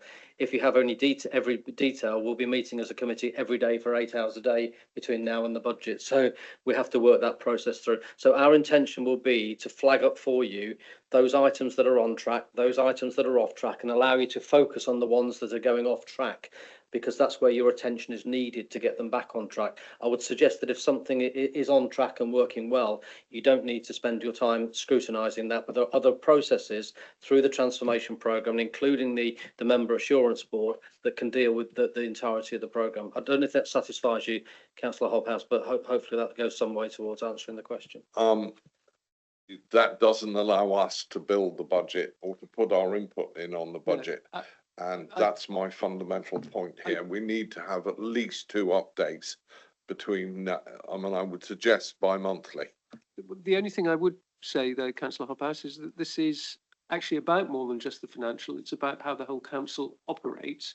And there are budgetary considerations, clearly, and the huge benefits that will come from that. And I'm sure they will be reported on through other channels. What I think I'm picking up from everybody here this morning is the intense interest in the difference that this will make to the way the council is run, not just to the money that it will save. And that is why I think a quarterly report is probably appropriate, as Mr. Pym has very generously offered to us, that I think this is a means of us being able to track the progress of this programme and be assured that it is doing what we want and ethically is producing the results that we would expect. So that's why I think a quarterly report is appropriate, but obviously if there are financial issues, Mr. Heaphy will draw those to our attention more quickly. I think that's where we are with it, in truth. We have to save £100 million and we have to announce that saving in April. And we have 1 reporting back between now and April if you have it quarterly. 1. Yeah, but this is just a part of that. There are other issues associated with this that I think we need to be aware of and concerned with and to be able to scrutinise. Councillor Stanton. Thank you, Mr. Chairman. I want to make a proposal. I'm conscious that scrutiny committees were criticised in your review for not making recommendations to executive. So I want to propose that we do one. Incidentally, worth looking up on ChatGPT. I tried asking during the meeting, Somerset Council AI, very interesting responses. I ought to declare an interest. I used to work for Hay Management Consultants, now Corn Ferry, who do job evaluation, which is why I'm harping on about job size. The proposal I want to make is that we recommend to executive that the job sizes of the key roles here, and for example, the business analyst, which you look on end of page 27, beginning of page 28, is a key role. And my concern is that the person in that role will need to influence their boss's boss, and their boss's boss's boss. So they need to have some clout. So the proposal is recommend to executive that the job sizes of key roles, for example, business analyst, be reviewed in relation to their importance in this initiative. That's very specific. And we have to look at this as an investment with a return on it. And I'm concerned that we are going to invest too little in a key role or 2 or 3 key roles.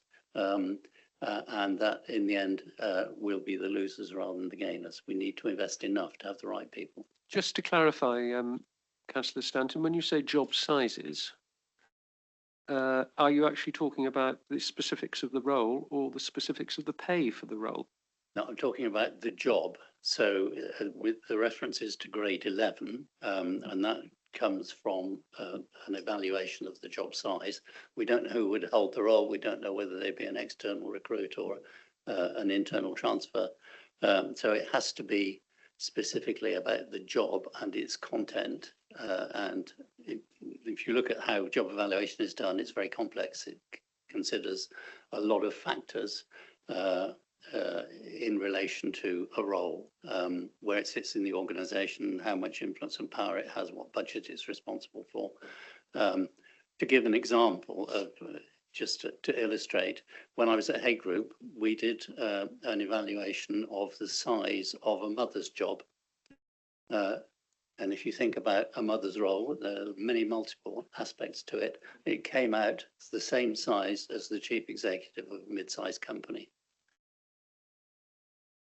Thank you. Right, I'd just like to ask Mr. Jones to comment on that proposal. Thank you, Chair. I'll be brief.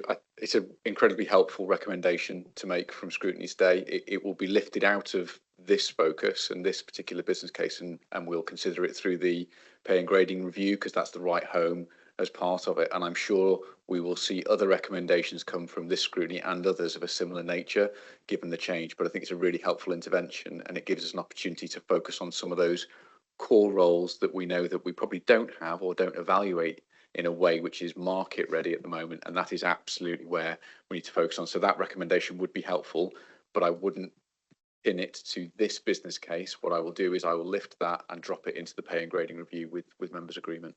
Okay, so are you saying then, Mr. Jones, that rather than it being a recommendation to the executive per se, no, sorry, that it is a recommendation to the executive that the pay and grading review should incorporate this within its work?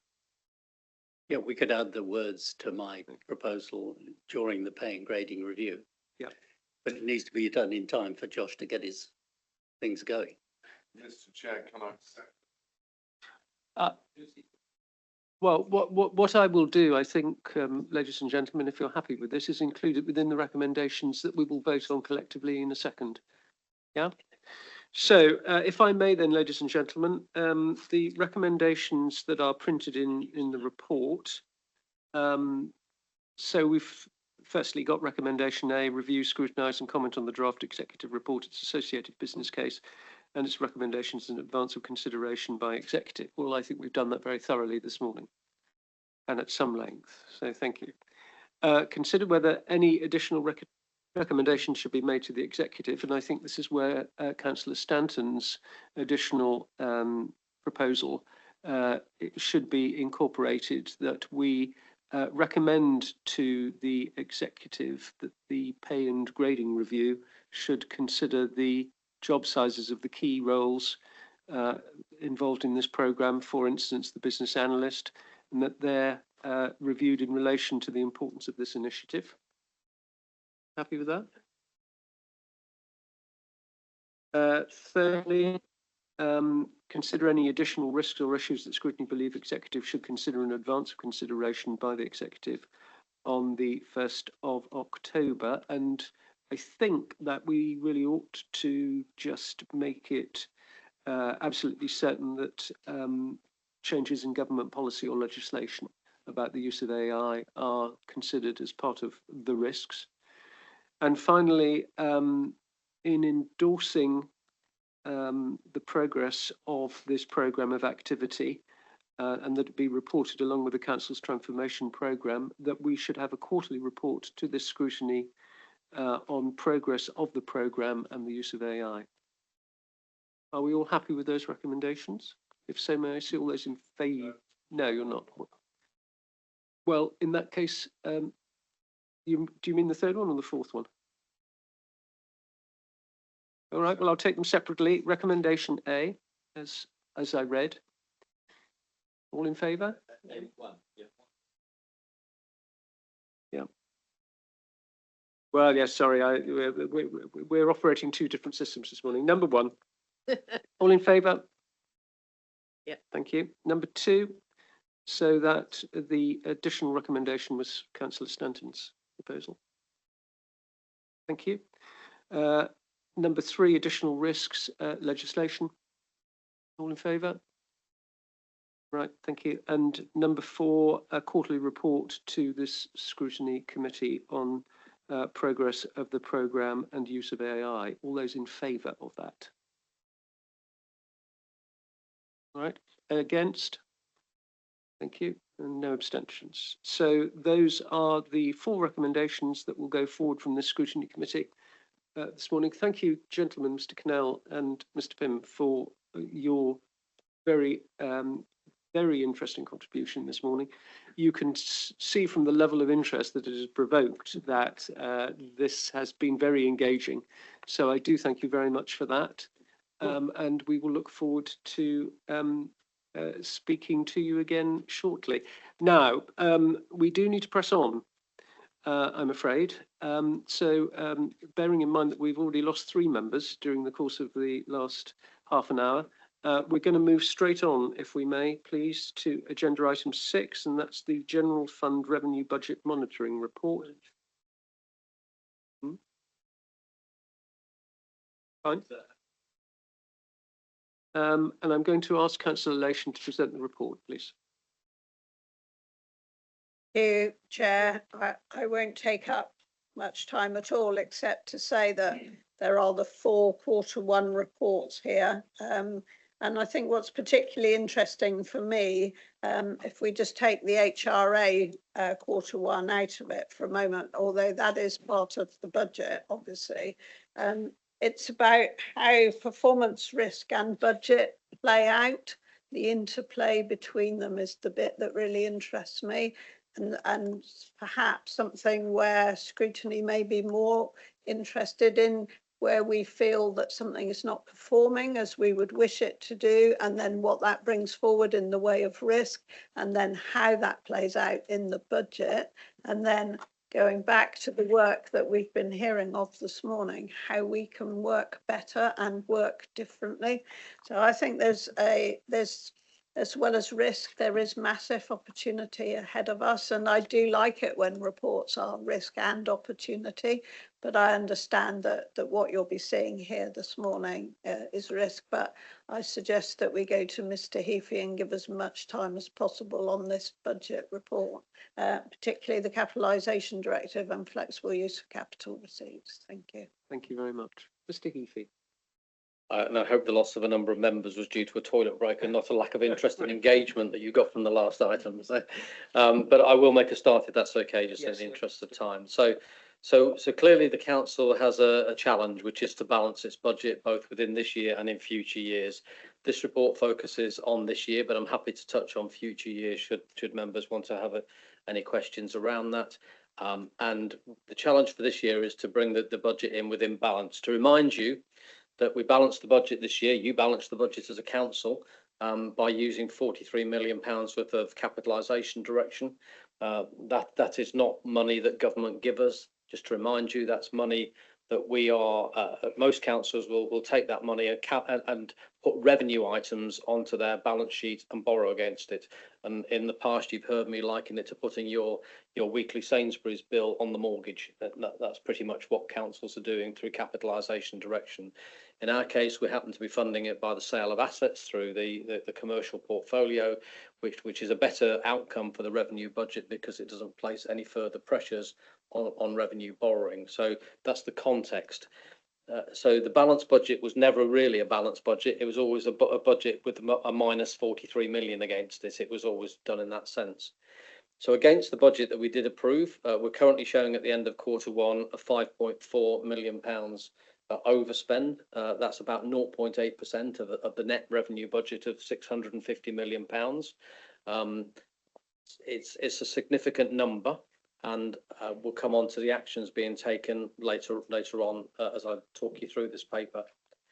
Against that, we set aside £12 million worth of corporate contingency. The aim is not to dip into that corporate contingency at this moment in time. It's there for as a last resort, but you need to be aware it is there. And there are two calls against it, which are set out in paragraph 4 of Appendix 1. And I hope, by the way, that in the interests of, I did want to say, in the interests of transparency, I think there are 15 appendices here. So quarterly reporting with a lot of appendices gives you a lot of information, and hopefully that's giving you the control that you need and manages the resources within my team as well to produce all of that information. We're not yet on AI to produce all of these papers.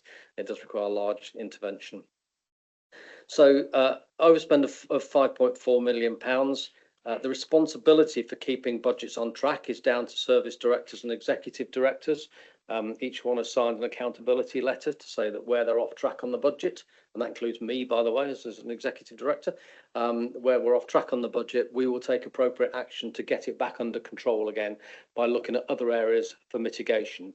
Ideally things that have an ongoing impact, but sometimes they are one-off things that still create pressure next year. So we'll continue to work with directors in terms of finding those mitigations rather than reaching directly for contingency. That's never the right answer to do that. If we can keep that contingency and use that in the future and add that to our reserves, that gives us a cushion in future years. The reasons why are set out in the report, service by service. You'll see that in table 1, I think it is table 1, that adult social care is forecast to overspend at month 3 by £1.9 million, just under £1.9 million. I can drill into the reasons why, should you want them service by service, but I won't do it in this presentation. I'll leave you to ask the questions. Children, families and education still remain the biggest area of concern in terms of overspending, and that's the cost and the numbers of placements primarily, which is driving that, as it has been for a long time. And community placement and economy, 1.8 million. I don't need to answer questions on that because the executive director is here and can answer his own questions on that one, which is good. And a few other areas there. So you can see what's making up that overall total. The non-service area is an underspend of £2.2 million, which is resulting primarily from lower interest rates, but more particularly from our lack of achievement of the capital programme. We're not spending at the rate, we'll come on to that in a minute, but we're not spending capital programme at the rate that the budget was forecast, and therefore we don't need to borrow anywhere near as much. So it's trying to be sensible around the borrowing assumptions, and that does leave some questions in my mind, which we'll come back to. So as I say, directors are responsible for controlling that, and we'll talk about mitigating actions. Some of those are listed in section 13 of the report, and you can see a whole range of things across the activities we do, and we'll continue to look at all activities to bring it back on target. I would stress again, it's really important that we get this back on target. If we don't get this back on target, that 5 million overspend will mean 5 million more overspend in the next year and the next year and the next year. It's a false economy to just use contingency or reserves to fill that gap. We have to get that back under control. And if that 5 million spills over to next year, the 101 million becomes 106 million, the 190 gets closer to 200 million. So that's where the problems start to lie. And we really need to keep this under tight control. On the savings required this year, we required 55 million of savings in the MTFP. That's a considerable sum to be saved. And in addition, there was 4.4 million of savings not achieved in the previous year that was brought forward. So the total we were looking at for savings is 59 million, 59.4 million of savings. At the moment, it's being reported to me that 11% have been achieved, and that 81% are on track.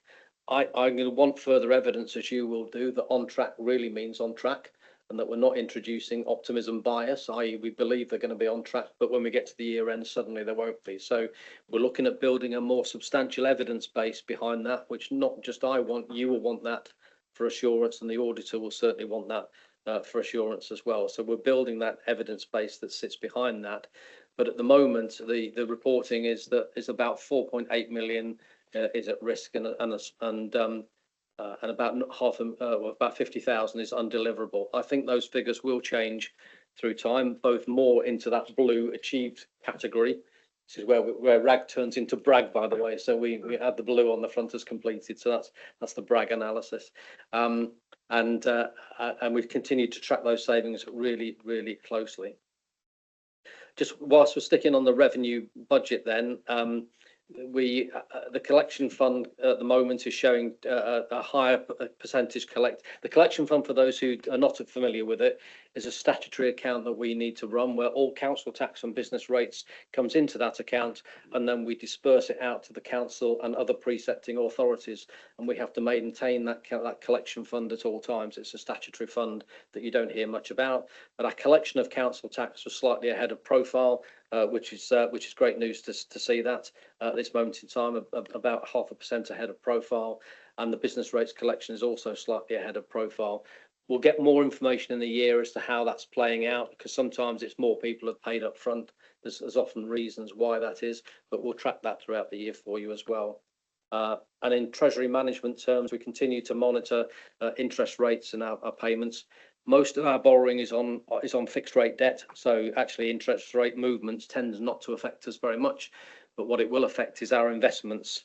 At any point in time, we are, like any local authority, cash rich. We probably have around £200 million of cash invested at any point in time, and we're looking at the returns on that. And obviously, we've seen some negative movements which may flow through into the investment returns further down the line. Nonetheless, we're outperforming inflation considerably on that, and that continues to help towards that position.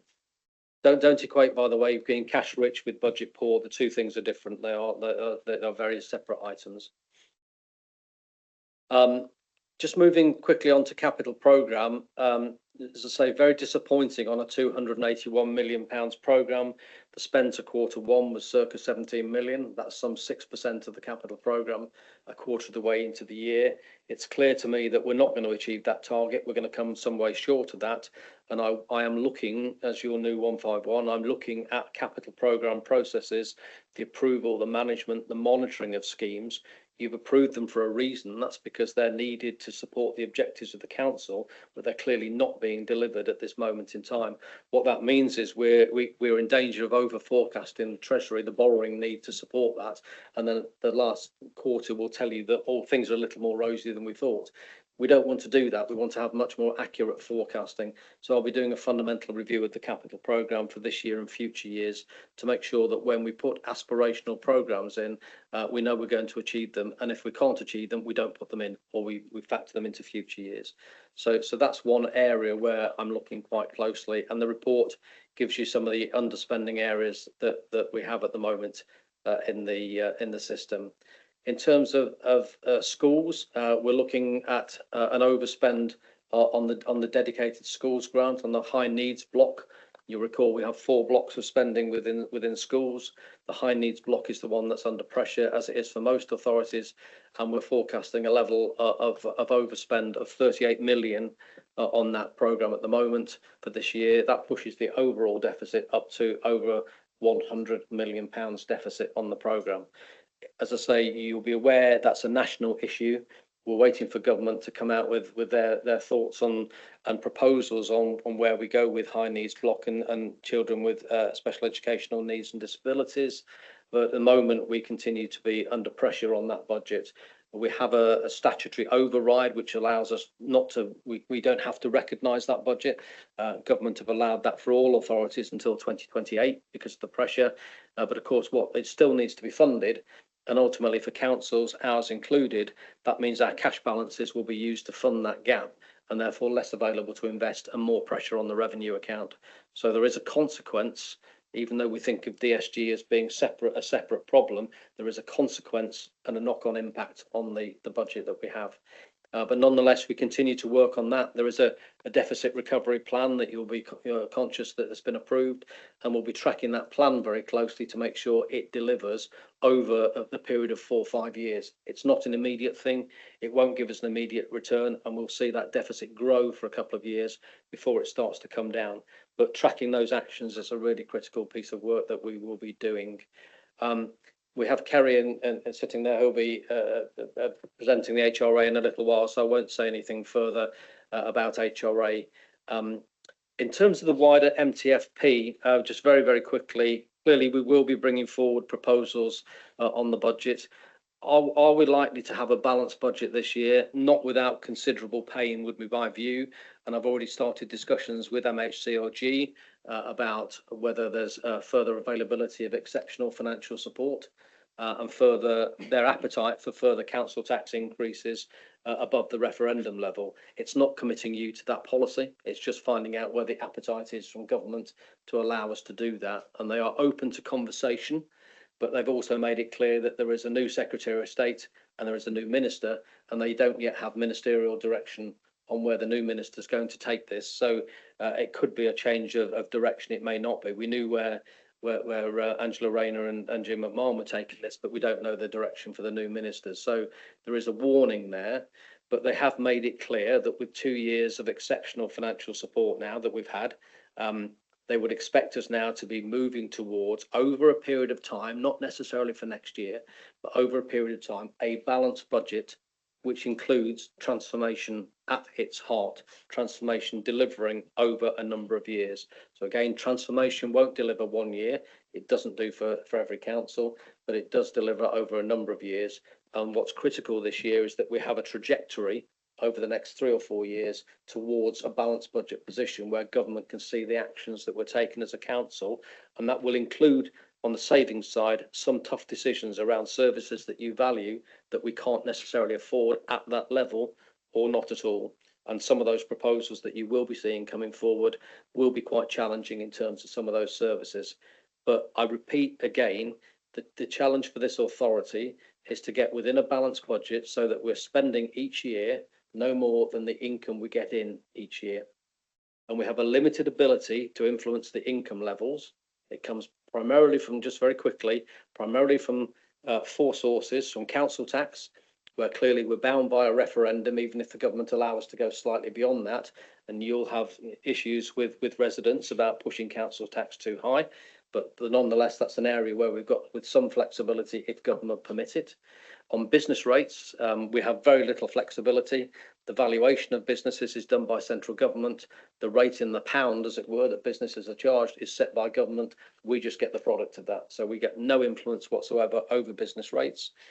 We have government grants, and we've talked about fair funding review, which is underway at the moment, which may give us a small amount of money. I've talked to you about this before, but it's unlikely to give us a large amount. That's where the grant is distributed on the basis of distribution of needs, sorry, of deprivation and needs on the one hand, and resources on the other hand, our ability to generate council tax. So we will be broadly neutral, maybe slightly positive on that under current proposals. But again, we've got very little ability to influence it, and government will not simply give money to one council. They'll follow that formula. The formulas they set are very strict in the way they do that, and we'll make sure we apply for as many grants as we can on top of that. But that sits there. And the fourth area then is fees and charges. And we have commissioned, and literally as I've been sitting in this meeting, I see an email come in with the first draft of the review of fees and charges. So I shall be looking at that with great interest. But we'll be looking to make sure that we benchmark with our neighbours about the level of fees and charges that you charge to your residents for a whole range of services. And again, I know that's politically sensitive, but we have to be making sure that we have reasonable fees there that benchmark properly, and we'll have a discussion as part of the budget. And you may want to see that as a committee, as a separate piece of work. I suggest it might be a good piece of work for you to look at. where we've got some scope for fees and charges. They're the 4 areas that we've got to influence. We can do some commercial activity around that, but that carries risks, and the timescales of that are not immediate, even if we found those areas. So the income levels are relatively fixed, and you've got some influence over them, but not a lot. Ultimately, it's down to spending decisions, and we either save money by stopping doing things, doing less of things, or we transform and use things like AI to get better productivity and long-term cost savings, and it's a mixture of those 2 things that will get us into the balanced position. So hopefully you found that, if not as engaging as Josh, at least some food for thought. Thank you very much, Mr. Heafy. So, members, Councillor Trimnell. Thank you. So, on page 111, it talks about climate, place, and economies. So there were 2 sections, and I had to read them really carefully, because one of them is saying the forecast of budget, but the others, these capital programs that are being carried out, are leading to expenditure increasing. And this is my lack of understanding, but this is the revenue report. Am I right? So I just wondered how that affects the revenue. And also things like the project budget for Gravity not being reprofiled. It's still forecast to be on budget, but are you expecting any changes in that? So that's my first. I don't know if you want me to do it in bits. Right. So there's not much more anyway. Also, it talks about the Disabled Facilities Grant on that same page at the first point, and it says that it's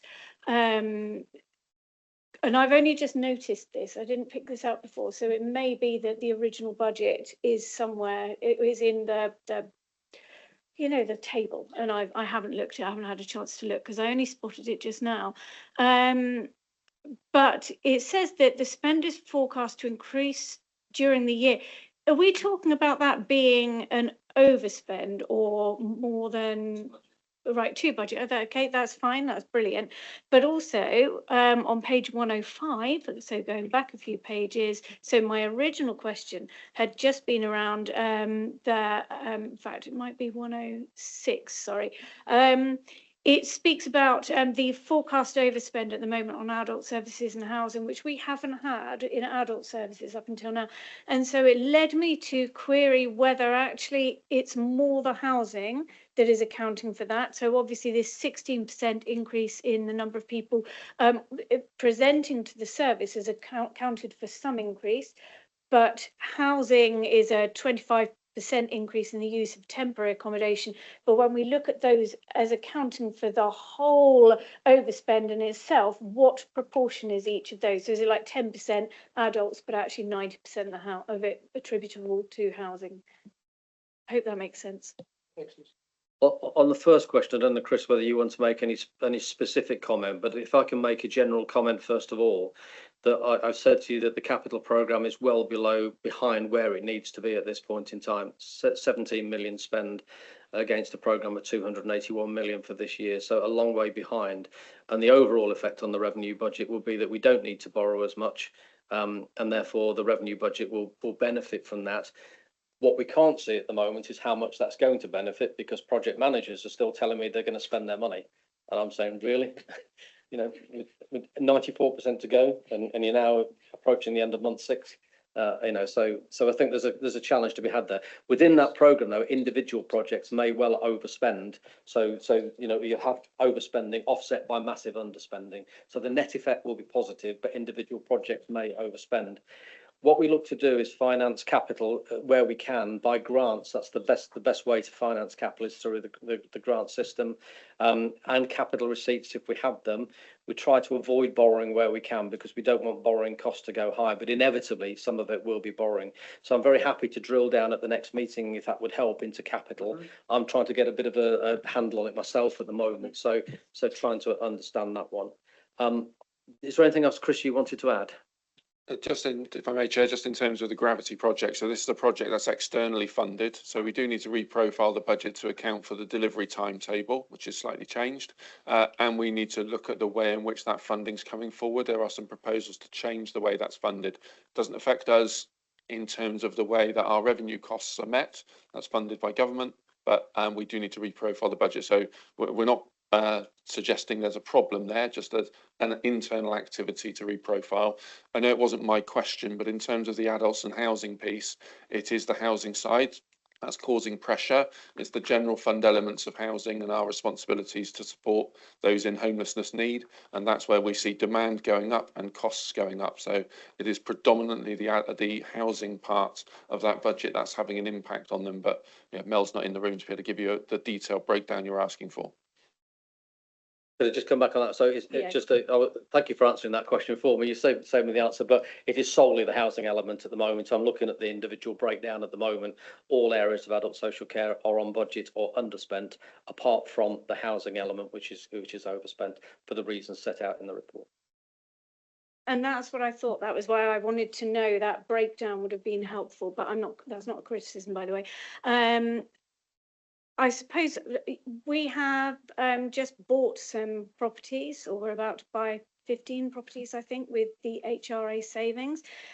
Is that likely to help with this situation and mitigate it going forward? That will help with this situation. It provides some short-term accommodation for the next couple of years. It will provide a relief so there's properties available to put homeless people into and avoid the use of bed and breakfast. So yes, it will help the general fund.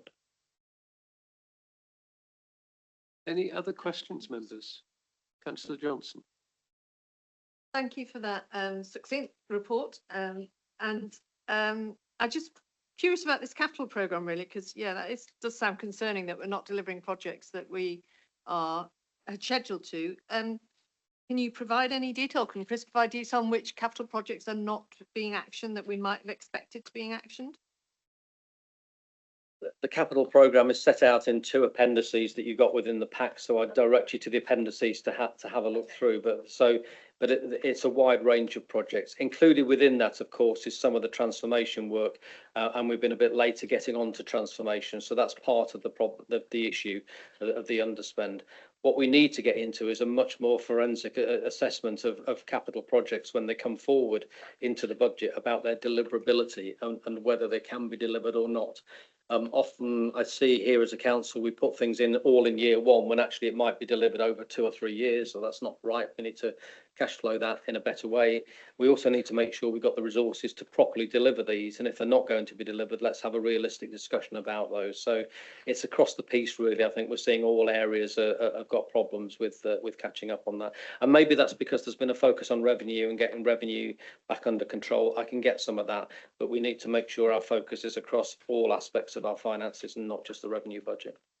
Can I just check when you say the resources are not in place, is that staff resources or is it anything more than that?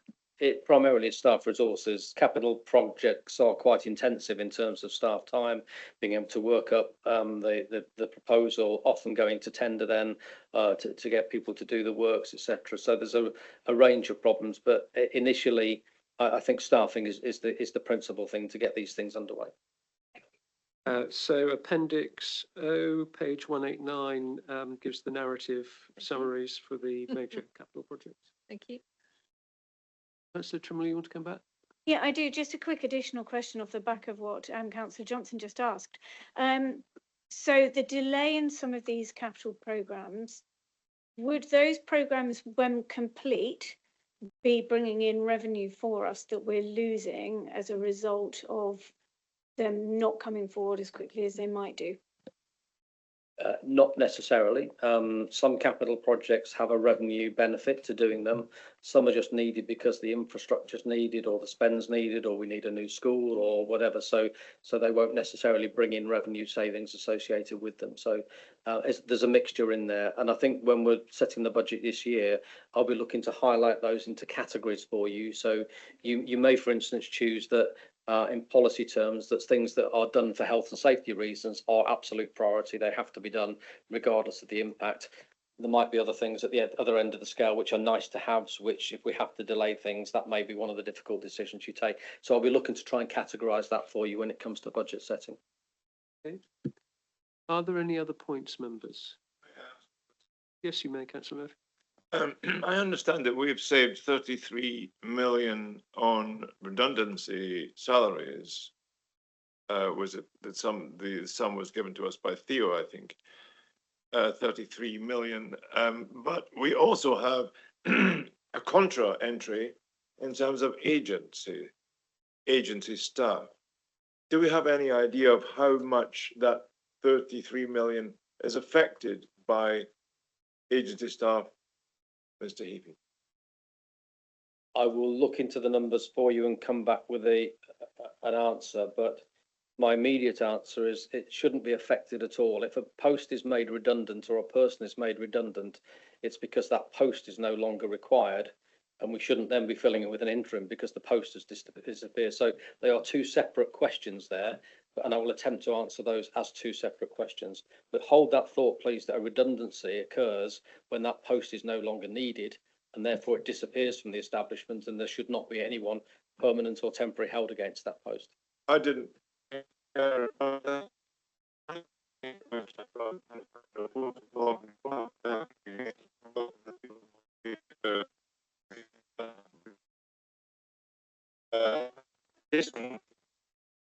We do what's called bumping and shifting post to post. So there are some complex mechanisms around that, but essentially my point is the right one, that posts are redundant and it's a post that's redundant, not a person that's redundant.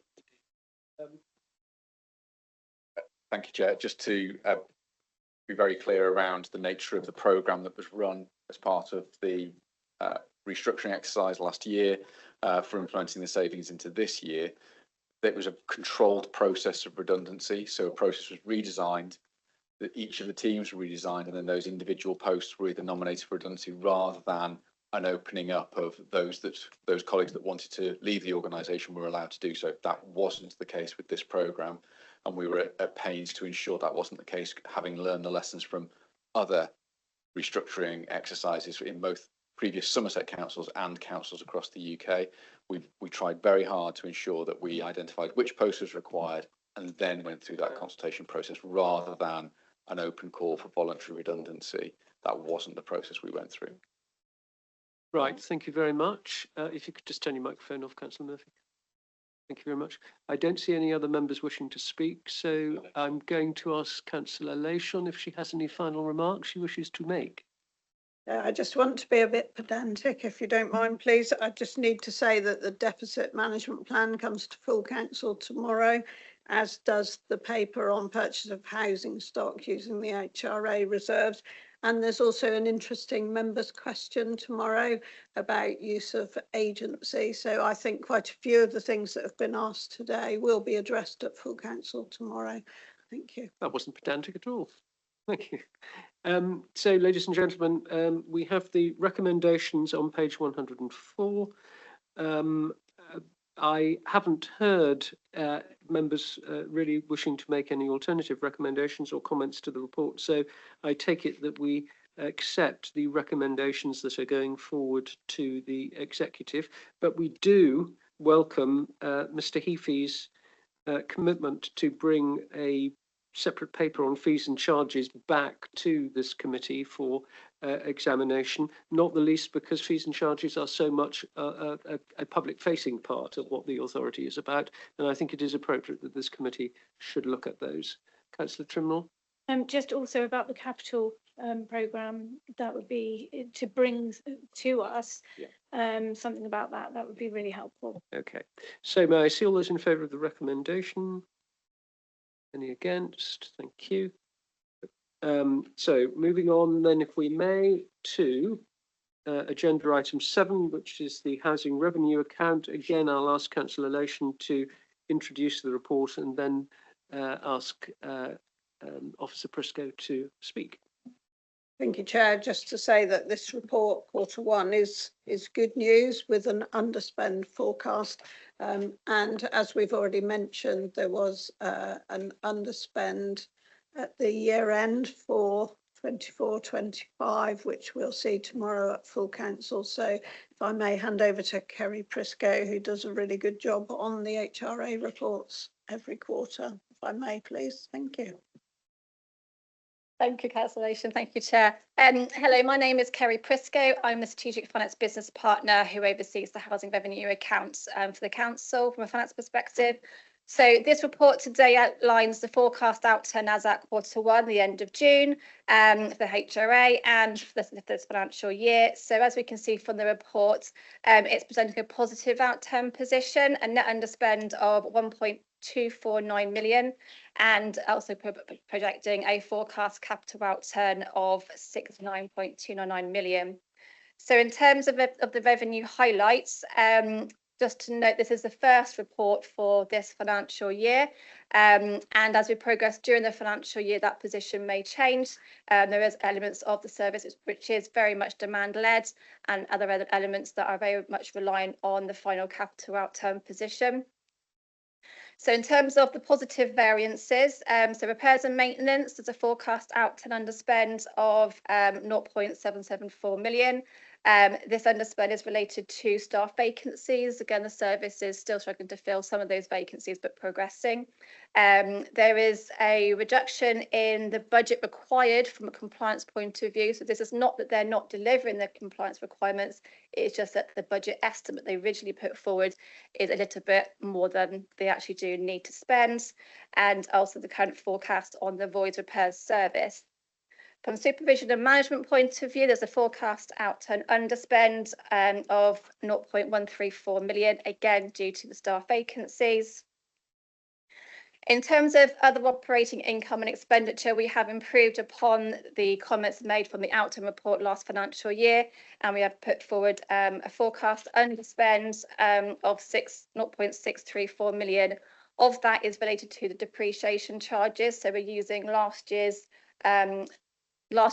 depreciation charge as an estimate for this year until we're able to get further information to actually calculate this year's charge, and that's related to either replacement component prices this financial year or to do with inflation, which we don't get until mid-October.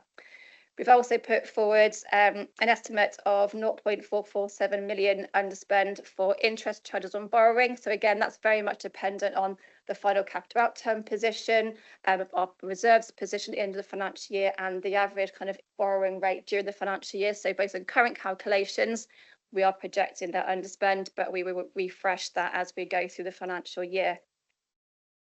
In terms of negative variances on special services, a forecast outturn overspend of 0.286 million, and this is related to the new cleaning contract. We just need to update those budget estimates now that we've got the contract in place, and that's on the revenue point of view. In terms of capital highlights, we've got some information in the main report, but also in the appendices attached as well. So we've got excuse me, we've got a total approved capital budget of 264.903 million, but of that we're only planning to spend 74.784 million in this financial year, because that total of 264 million is for the next 5 financial years. So for this financial year, the actual spend at the end of Q1 of 8.615 million. They're forecasting to spend 69 million by the end of the financial year. Of that forecast underspend, they're hoping to carry forward about 4 million of that, but they could possibly will have a return of about 1.1 million. From a reserves position, just to say that the HRA has its own general reserves accounts. Of that, the position looks to be, the opening balance was 17 million. And if we do underspend, that will top up reserves to at 19 million. Just to note that those figures do not include the reports that went through in terms of proposals about spending some of years underspend on purchasing some new properties. Happy to take any questions. Thank you very much, Officer Prisco. So I've firstly got the Vice Chairman, Councillor Johnson. Thank you, Kerry.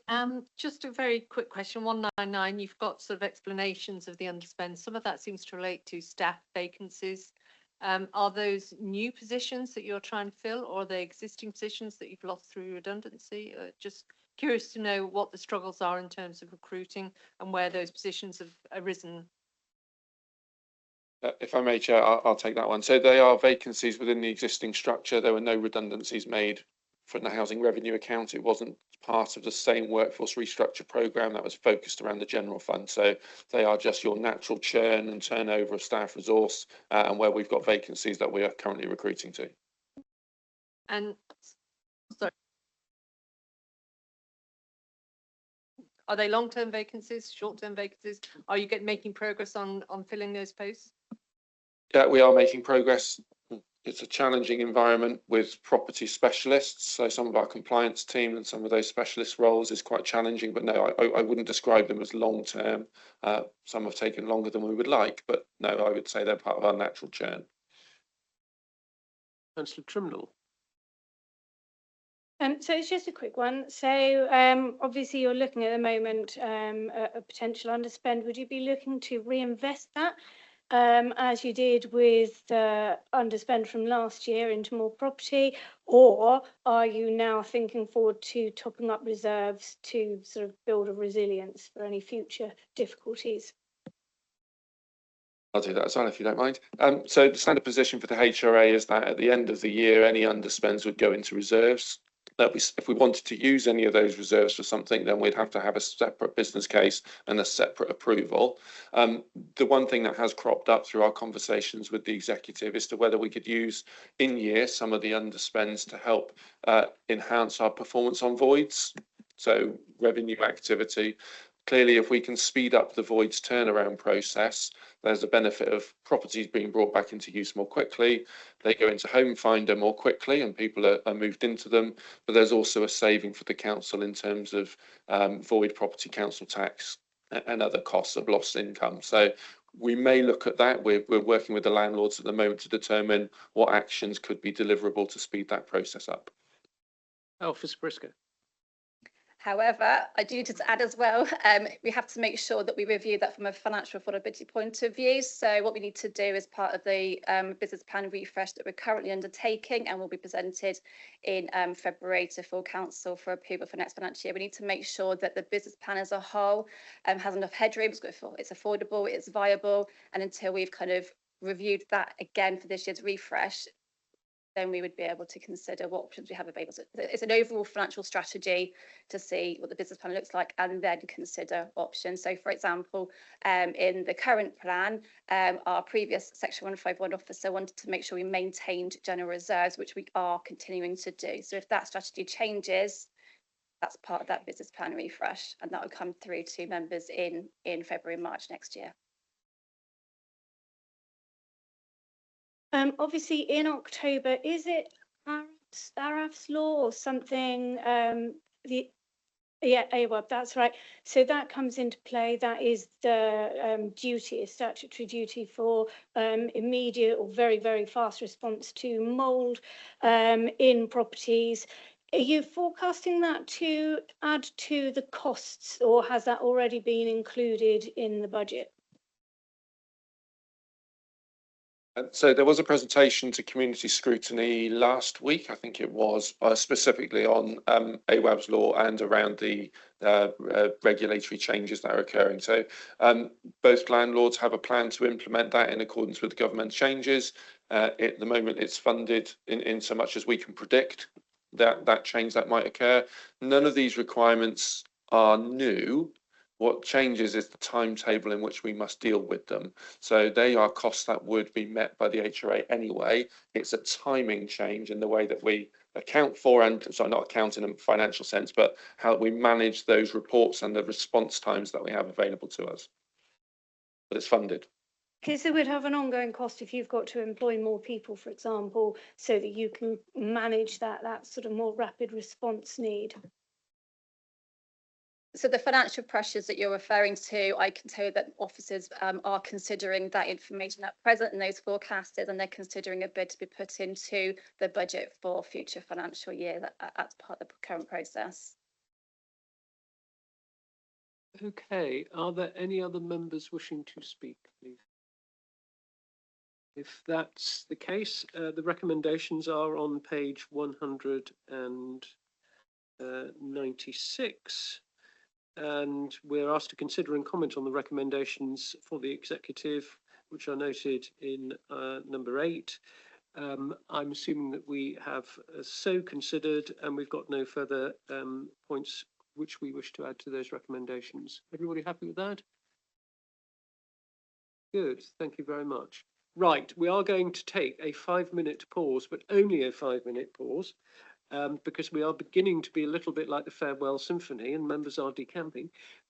So we will be back here, if we may, to start again at 1:15. Thank you.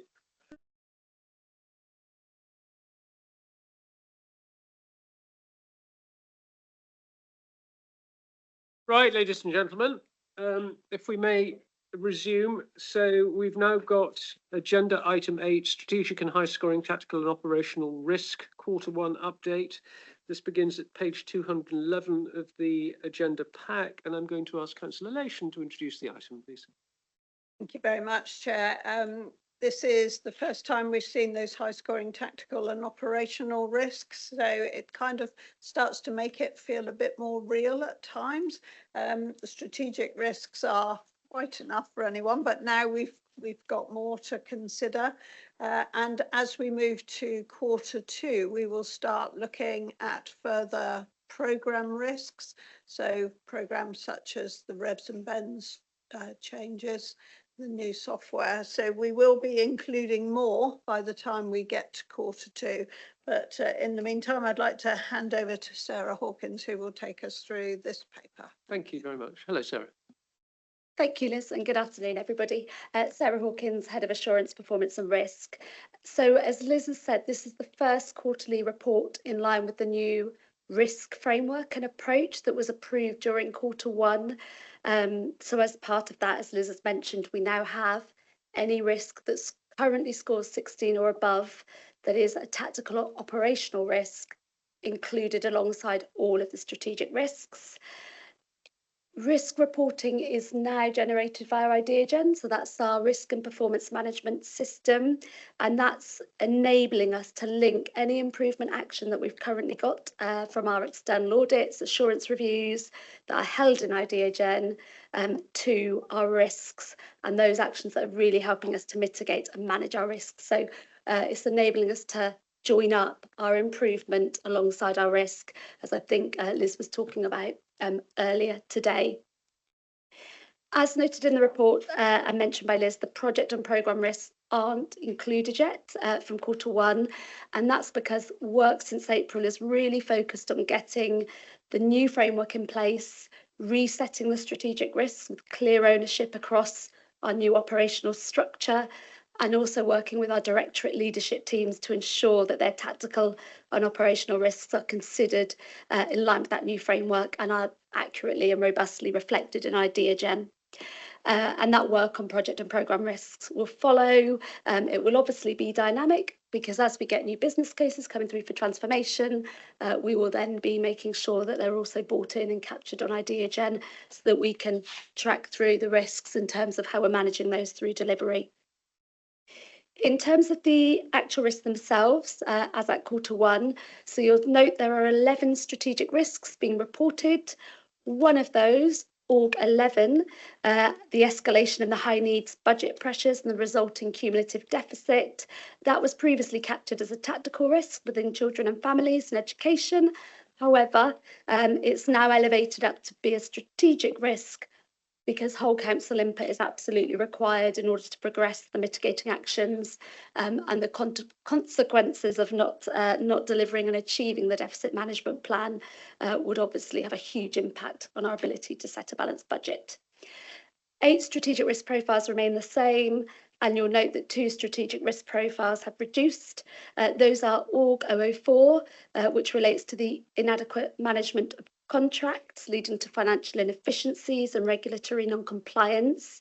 So the likelihood of that is deemed to have reduced, and that's reflected by the implementation of our new contract management framework that's now in place and was approved through Q1. and the progress that's been made in terms of the forward planning and the rollout of training in terms of contract management. We've also seen a reduction in Org 008, which is our risk related to insufficient governance and operational arrangements to counter fraud and corruption.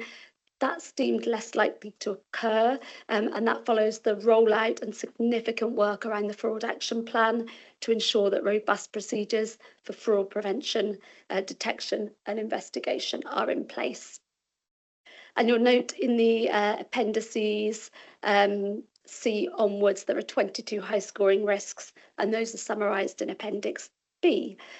Just to note, the report will also be going forward to Audit Committee on Monday, who will look at the review the assurance and the adequacy of the internal risk control environment. But scrutiny feedback is invited in terms of the risks presented. I'll pause there. Thank you very much, Sarah. Members.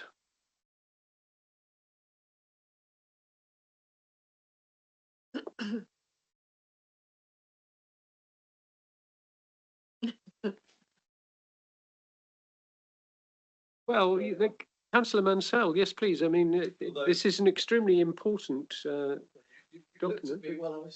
Well, it is unusual for members, I think, not to feel that they have comments they wish to make. Although, of course, the document is extremely comprehensive, and I think part of the reason for the silence on the part of members is that it is just so full. Thank you, Councillor Mansell. There we go. I did have one. It's page 264. I just jumped to it. So thought I should ask. So this is being unable to carry out effective inspections or maintenance due to lack of resource for car parks. The reason for the question is the latest note. The staff, as I understand it, has a vacant post to be filled, but the latest note indicates that approval is not forthcoming. I just thought I should ask about can anyone shed any light on that, or sort of come back? There seems to be a problem there. If there's a risk due to lack of staff, but someone won't give approval for the staff to sort it out. Officer Hall.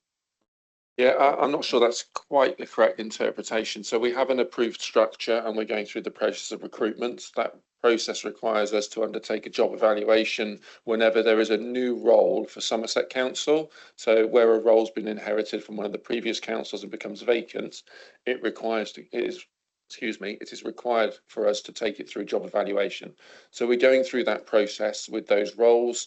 We have received the job evaluation response back and we have been out to market for that role. So yes, where there are vacancies that are happening, we are in a HR-based process to recruit to those, and that is underway.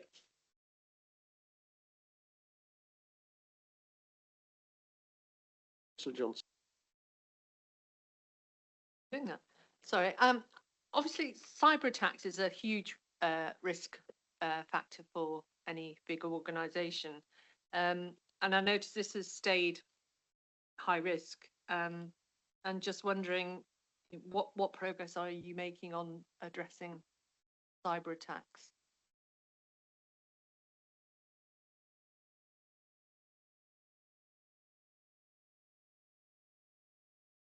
Thank you, Chair. So this has been an ongoing matter that audit have certainly taken a keen interest in following the external audit that we had using SWAP.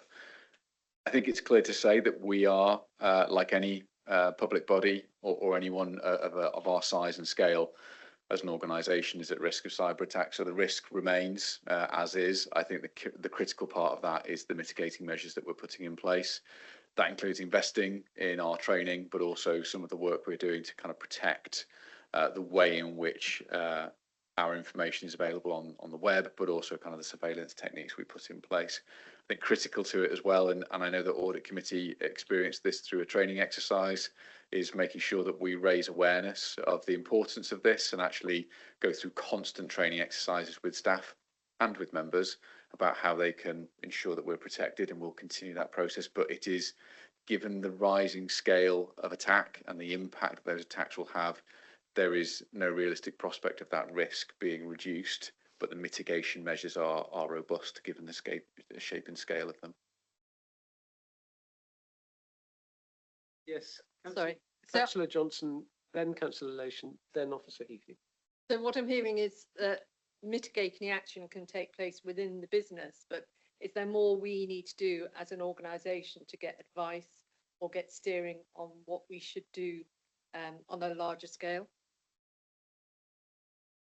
I think it's fair to say that the audit that was carried out and the work that audit committee are doing to kind of review that has demonstrated that we are doing everything within reasonably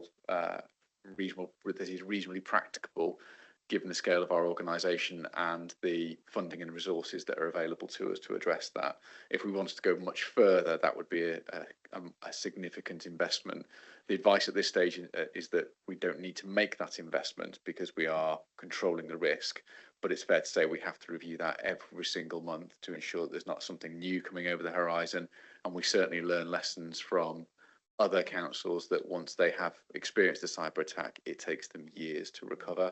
So it's always been kind of quite key to that. But there are some really basic techniques, some basic things that we need to do as officers and you as members to ensure that we're not at risk of some of those types of attacks. Phishing emails is one of the biggest things that comes into the organisation, and the biggest way in which we can protect ourselves is understanding what that looks like and basically not following it through. And if you're in doubt, don't open it. And use it a different way. The experience of audit committees, we phished them.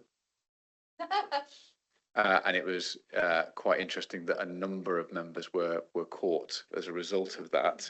And as a result of that activity opened up a potential risk. So it's an incredibly valuable exercise because it's part of the education process. Thank you. So resources committee members, beware. We're next. Councillor Lation. Thanks, Chair. I just want to follow up by saying that the session at the Audit Committee was excellent. It was presented by 4 members of the ICT team. I think they did 2 phishing exercises. One was across the whole of the council, that's staff and members, and the other one was for members of the Audit Committee. We can't be too careful. It is so easy when you're busy to click on an email and not realise what you're looking at. But those officers presenting made it really clear how easily an organisation, any organisation, can be compromised. And they were really interesting too in the way different companies have tackled their cyber attacks. So high street names and the difference in how they responded was really interesting too. Officer Heathy. And similar point to Councillor Lation as well. It's one of the modern risks that's up and coming, but it's the biggest risk for us. And we've talked about AI this morning, our use of technology, the amount of data that we hold, classified data, personal data, sensitive data. It's really important we keep that. And you've seen what's happened recently with Marks and Spencer's, with Jaguar Land Rover at the moment, and others. You know, this happens. In local government, there was something like 211 cybersecurity breaches reported to the Information Commissioner last year within local government. One of the serious ones that I was aware of was Redcar and Cleveland Council back in 2021 that was hit with all its systems. It lost all its systems for the best part of 10 months and had to work solely on manual systems. Now, 5 years on, they're still not all recovered. Some are. To date, it's cost them £11 million. And they've had some special government support for that 5 million, but nonetheless, it's a huge cost and huge disruption if it goes wrong. So I would, you know, if we could make that presentation available to all members and all members do it, and you know, officers, quite frankly, as well, do the training. It's one of the most important things we can do to protect this organisation from service disruption and from huge cost. I think we'd all endorse that. Thank you. Councillor Mansell. Thank you. I'm not sure. Well, maybe about to make yourself look foolish, but we'll see. Can you be phished by Teams? I had an odd experience on it yesterday. Now, I think officers are used to getting sort of messaging, you know, and connecting with others instantly on there. And every now and then I've had an officer and another member call me up, but I'm really not used to it. It really catches me by surprise when I've suddenly got Teams beeping at me. Yesterday it beeped at me, and so I pressed to accept it, but I had an automated message on it. I can't remember what it said, but it was just automated, checking whether there's anybody there. So I share that for what it's worth. If we can be fished by Teams, we need some advice, and in general, this member is not used to using Teams for these instant messaging type thing. And anyway, there we go. Right, well, we'll consider that question lodged, Councillor Mansell. Thank you. Could we possibly turn to page 246? Would it be helpful just to look at the summary of high scoring tactical and operational risks? Just to focus our minds on those significant areas. And I wonder if Professor Hawkins or Hall might wish to comment on any of those that are listed there.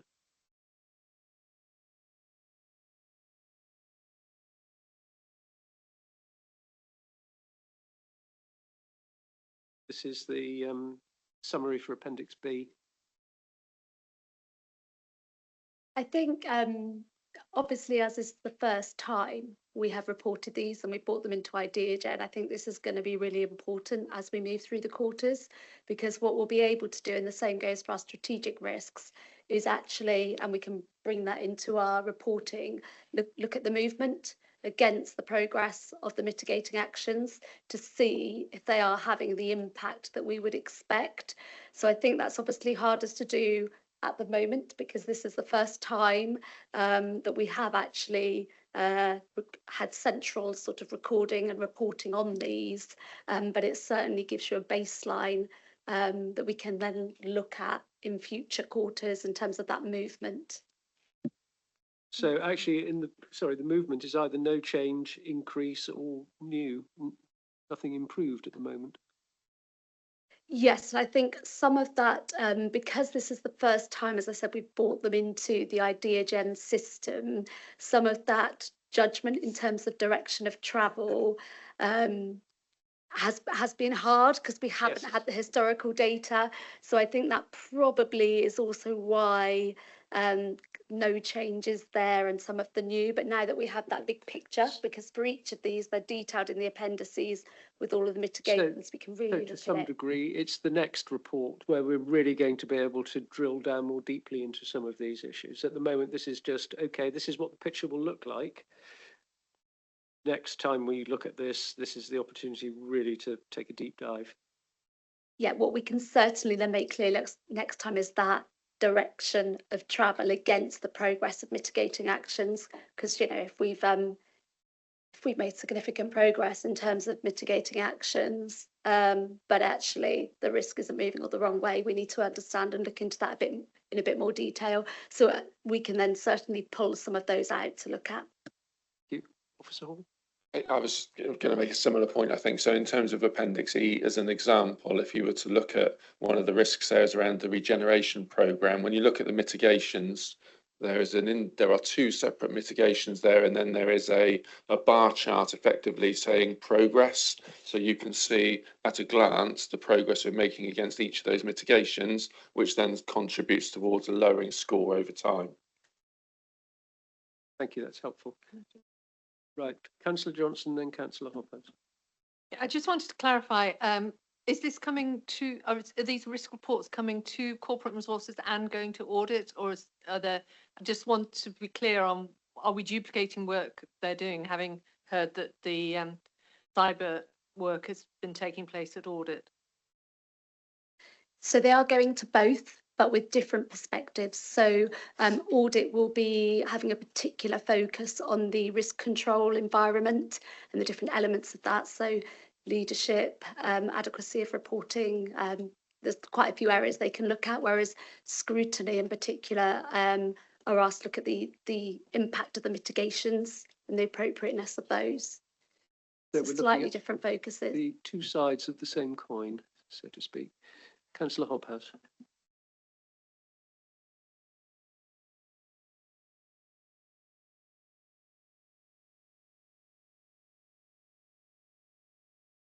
Page 247, please, Mr. Chairman, the operational risk register.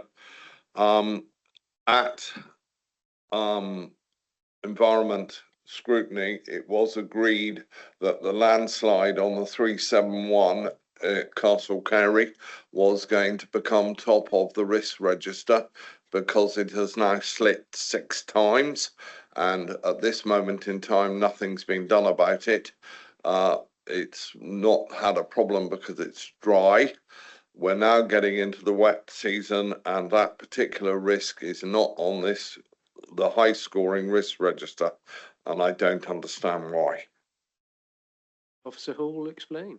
Yeah, so we have a range of risk registers. We have operational risk registers, and then this is the corporate risk register. So as important as that issue is, in the context of running the overall organisation and its scale, that is not a high scoring risk for the organisation. It is for that area and it is for the service, but for the organisation as a whole, it doesn't meet that threshold. So it's being managed within service and within their service risk register. And just so we're clear, so we will use technical professionals to help manage the scoring. And of course, we're interested in members' opinions, but in terms of the scoring, it needs to be objective. Right, you heard it. We're interested in members' opinions, which is always a very encouraging thing to hear. Councillor Hobhouse. Mr. Chairman, this is an A road. The last flip put large boulders and earth onto that A road. It had to be closed to be cleared, and yet we have down here traffic control, number of traffic signals exceeding their design life.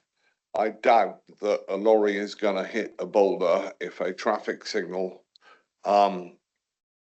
goes out, and yet we've got the main road from Wincanton to Shepton Mallet under that threat. Thank you. So I'm happy to respond. So the reason traffic signals is on there is because there is a volume of our infrastructure assets that are beyond their life.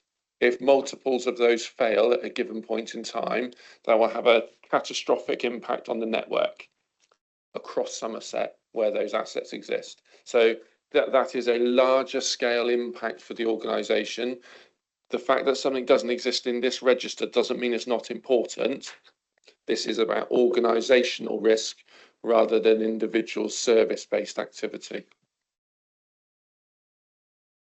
Councillor Lation. Thank you, Chair. On page 277, there is a risk about inability to report key service information due to data platform failure. And this one I think will be of interest particularly to Councillor Stanton, because the new mitigating actions are about increasing capacity to sufficient level on appropriate grading. So this one for me is looking back to the first item on the agenda today, and I just want you to have that assurance that it is in here in the Good point. Thank you very much. Councillor Johnson wants to come back. Sorry, I'm just finding more and more bits. I hadn't totally digested the reports before today, and apologies, there's been a lot of reading. The couple of items I'm particularly interested in is the high risk of unauthorised campments. I'm still waiting to hear when the barriers are going to protect the silt mills park and ride, and it has huge impacts on my patch when that is out of operation because none of the hospital staff can use it as an access to work, and so we get increased parking problems. It's gone on for years now, and I'm still waiting to hear when that is going to be delivered. Huge concern for me that it's still taking so long to get those protection measures in place at Silt Mills Roundabout particularly, but also we've seen a lot of unauthorised campments in Taunton this summer, which has caused real distress for communities, and would just really like to have an update on what is taking place to address this. Okay, so sorry, that will be CPER 0020, unauthorised encampments. Yeah. And then the other one is the planning. I understand that was pulled at the last minute from the Climate and Place scrutiny meeting earlier this week at very short notice, and just really concerned, when are we going to get an update on where planning are at and how things have progressed following the 12-week experiment? Thank you. So those represent specific project updates, but in terms of the planning piece, it wasn't pulled from scrutiny. It wasn't on the forward plan, so it wasn't that it was pulled. it wasn't on the agenda, it wasn't accepted on the forward plan, so we will bring an update. We've said we will do that. Yeah, but it was.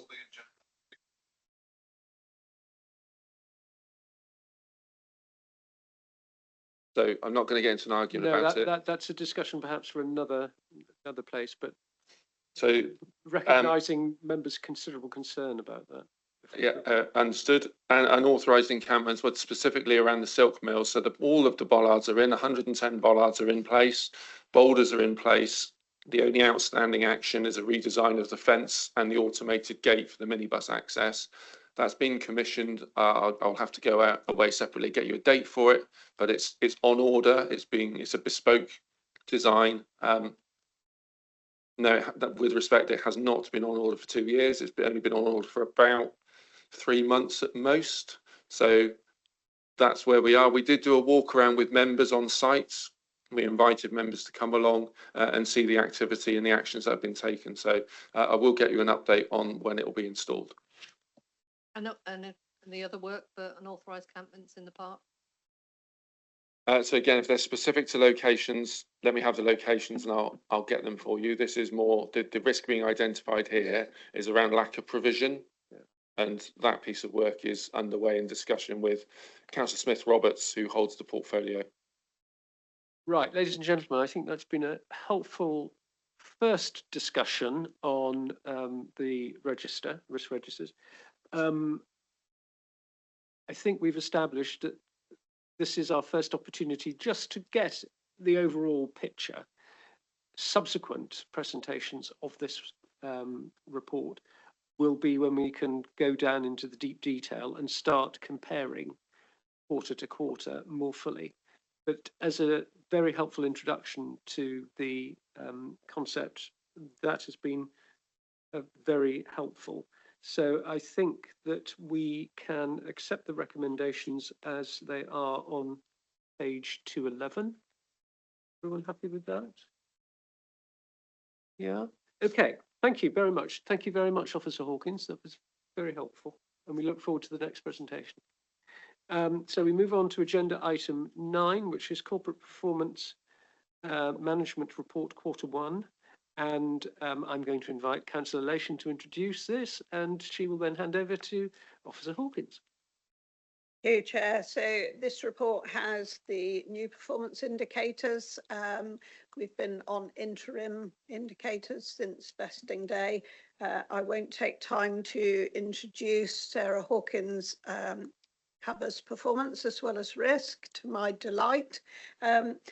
Just to say that the appendices are important because those measures that are no longer included and those measures that are under development for Q2, they are all included in the appendices. So over to Sarah Hawkins, please. Thank you, Liz. So as Liz mentioned, this is in line with the new performance framework. You may remember that came to Scrutiny in June, and we sought input from Scrutiny into that framework as well as into some of the organisational health measures that you will now see within this report. Our new framework focuses on 3 lenses of performance, so strategic, service and organisational health, and we really hope they will provide a more holistic and a more transparent view of overall council performance, especially when we start considering those alongside our risk profiles and obviously our areas of greatest risk in terms of financial sustainability. So as such, what you'll see within, in particular, Appendix A, which includes all of the measures, are the measures organised by both council plan outcomes and the strategic service or organisational health lens. It's important to flag, I think, that some of the measures and the targets and the tolerances do remain under development. We've had a lot of work to do through the summer to get the new framework in place and to review those interim measures that had been in place for a considerable amount of time. We are looking to address as many of those as possible prior to Q2 reporting, and you'll see that some of the measures that remain under development are included for you in Appendix D. Just to mention as well, the performance report itself will continue to be matured through Q2 and 3. So what I mean by that is actually the sort of the look, the structure and feel of Appendix A. We want to make that as clear as possible for everybody. So for example, some of the information in there at the moment is more management information for context. If I was to look at the percentage of lifeline calls answered within 60 seconds, actually to understand that percentage change, it's really helpful to understand the call volumes, so that contextual information. So we are looking at how we lay this out more clearly from Q2, because it could be that our percentage has dropped, but actually in real terms we have been able to answer an extra 1,000 calls, or conversely it could be the opposite. So that's making sure that we really are understanding our performance. Appendix C details those measures that are no longer included in our report. That doesn't mean to say that they're not looked at across the organisation. They're just not being included and reported quarterly as part of our corporate report. The red rated measures are those that are amber and on the cusp of red. They're detailed in sections 11 to 15 of the cover report. And as I said, they're organised under the council plan outcome and the lens of performance. I wanted to flag as well, before inviting questions, that you'll also see the corporate peer challenge and progress against that is included as part of our corporate performance reporting as an appendix.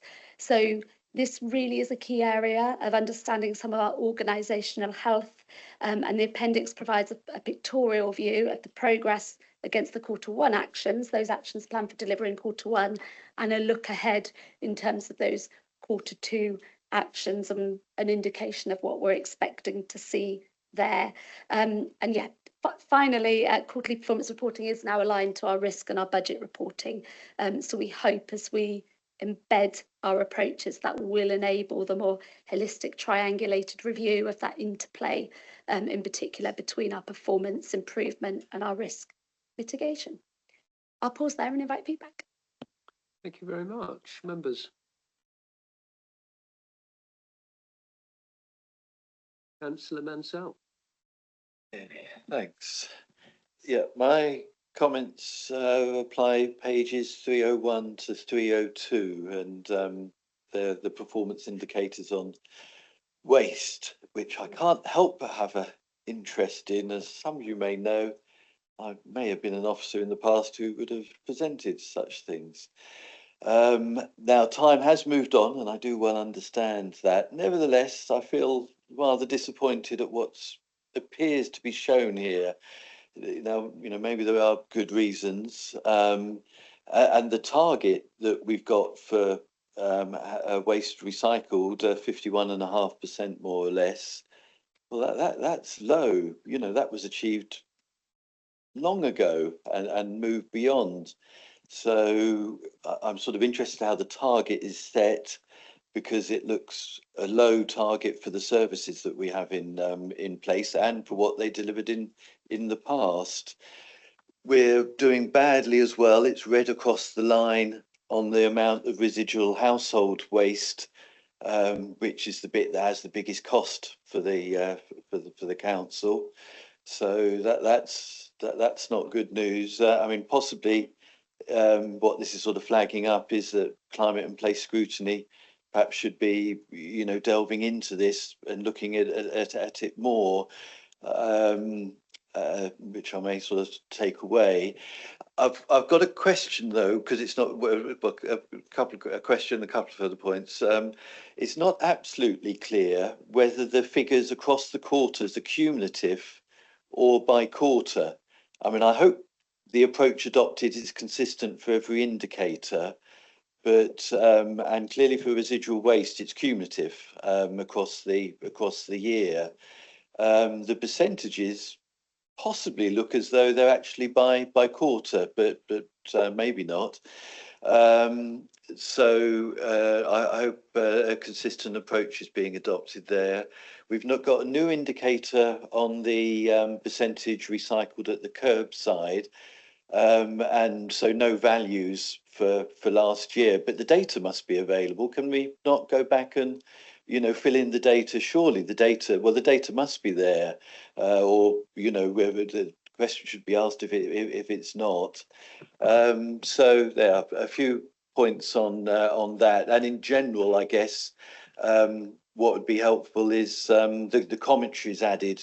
We've got no data as well for Q1, and there's a comment on that, but there's no comment actually on the performance, and I feel that is warranted in the case of the waste indicators. Thank you.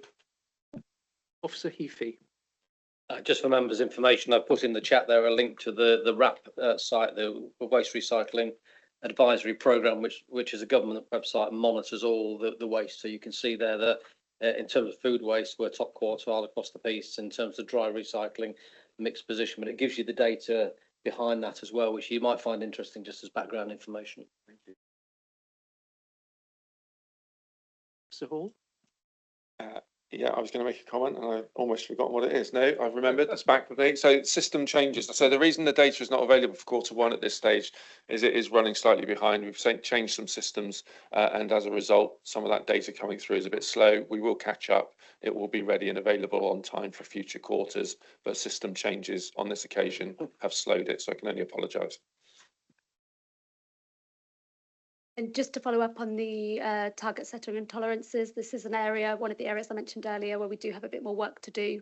And I take your points in terms of absolute clarity of what's cumulative versus what's a quarterly metric. So we will look to make that clearer for Q2. I believe we do now have the Q1 data, and I think at Q2 we'll be able to provide both Q1 and Q2. As Chris said, they had to set up new reporting systems due to a number of new contractors and a new way to make sure that we had the robustness and the confidence in the data. That will then tell us where we are and we can make sure we've got the performance narrative alongside it. Thank you. Councillor Johnson. This might be my misunderstanding of how things are coded red or amber, so forgive me if this is a silly question, but on page 315, under the complaints, percentage of complaints, the lower, oh, sorry, I'm looking at the wrong way round. A higher number is better than a lower number, isn't it? A higher percentage is better than a lower percentage. It's become amber at a higher percentage and red at a lower percentage. Are you looking at CSO 7A complaints, percentage of complaints answered within 10 working days? Yes, so we've actually improved performance because we've answered a higher proportion compared to Q4 within the 10 working days. Yes, my misunderstanding completely. Apologies. Thank you. Just so I'm absolutely clear, because I may have slightly misunderstood. Item 16 on page 289 refers to Appendix C, details the progress of delivery of Somerset's Corporate Peer Challenge Action Plan. But Appendix C is the performance measure is no longer included in the corporate performance report. I'm ever so sorry, that should read Appendix B, not C. So it is so Peer Challenge is B, isn't it? Because that preceded in the pack. The Corporate Peer Challenge is on page 320 to 300 and so therefore I assume that is Appendix B. Yes. Thank you. References have been jumbled, apologies. Yeah, no, that's fine. And just so I'm clear. Right, is there anything that anybody else wants to add at this stage? No? So thank you again. We've reviewed the information and in particular the narrative relating to performance this quarter. In the light of the presentation, I hope and expect that members will actually go away and reread it and reabsorb the information that it contains, because there is some very, very useful and helpful information here. But again, it's something where I hope when we come to the next quarterly report, we will be able to refer back and have a deeper understanding of some of the issues that we might want to look at in more detail. Right, so everyone happy with that recommendation? Good. Item 10 is the scrutiny review update, which, if you're happy, Scott, I'll just say that the scrutiny review was presented to the Constitution and Governance Committee. and was generally approved of at that meeting, knowing that items of constitutional change which may be, we hope, approved tomorrow will have to go back to the Constitution and Governance Committee later in the year. And then tomorrow we have got the presentation to full council of the report and the recommendations of the working group and of this committee, which I hope will be approved tomorrow, and that will be the basis of considerable change in our scrutiny arrangements, which we hope will make it even more effective and efficient in the future.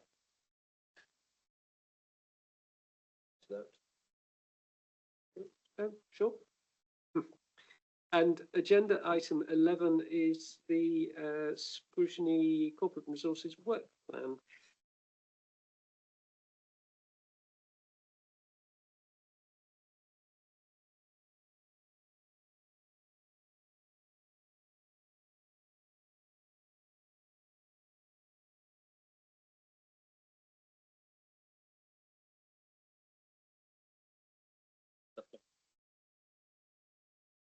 I don't think it was sent to me in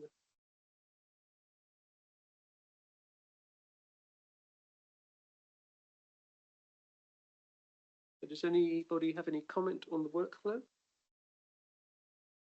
That's a Mansell. A question. So 28th of January, I'm assuming this isn't, this is probably a mistake, so just checking, but 28th of January, it says joint budget scrutiny meeting for all chairs of scrutiny. Does it mean that? What should it say? Surely it's not just the chairs of scrutiny, and if it, well, let's check that first. The 5th is the joint scrutiny meeting. Yeah, 28th it's got. 29th was intended for the chairs to get together to pull together all the work of the scrutinies into a single response into the budget process that they then form a response to executive. So that's why happy to broaden it if members wanted that, but it was intended just to pull together everything that's already been discussed. So yeah, we're sort of moving into a slightly new system this year, aren't we, Councillor Mansell? So I think that might need to be treated somewhat more flexibly than that. It's got a whole series of reports going there. So transformation Q3 update. It doesn't look right, or entirely match what you just said. Yeah.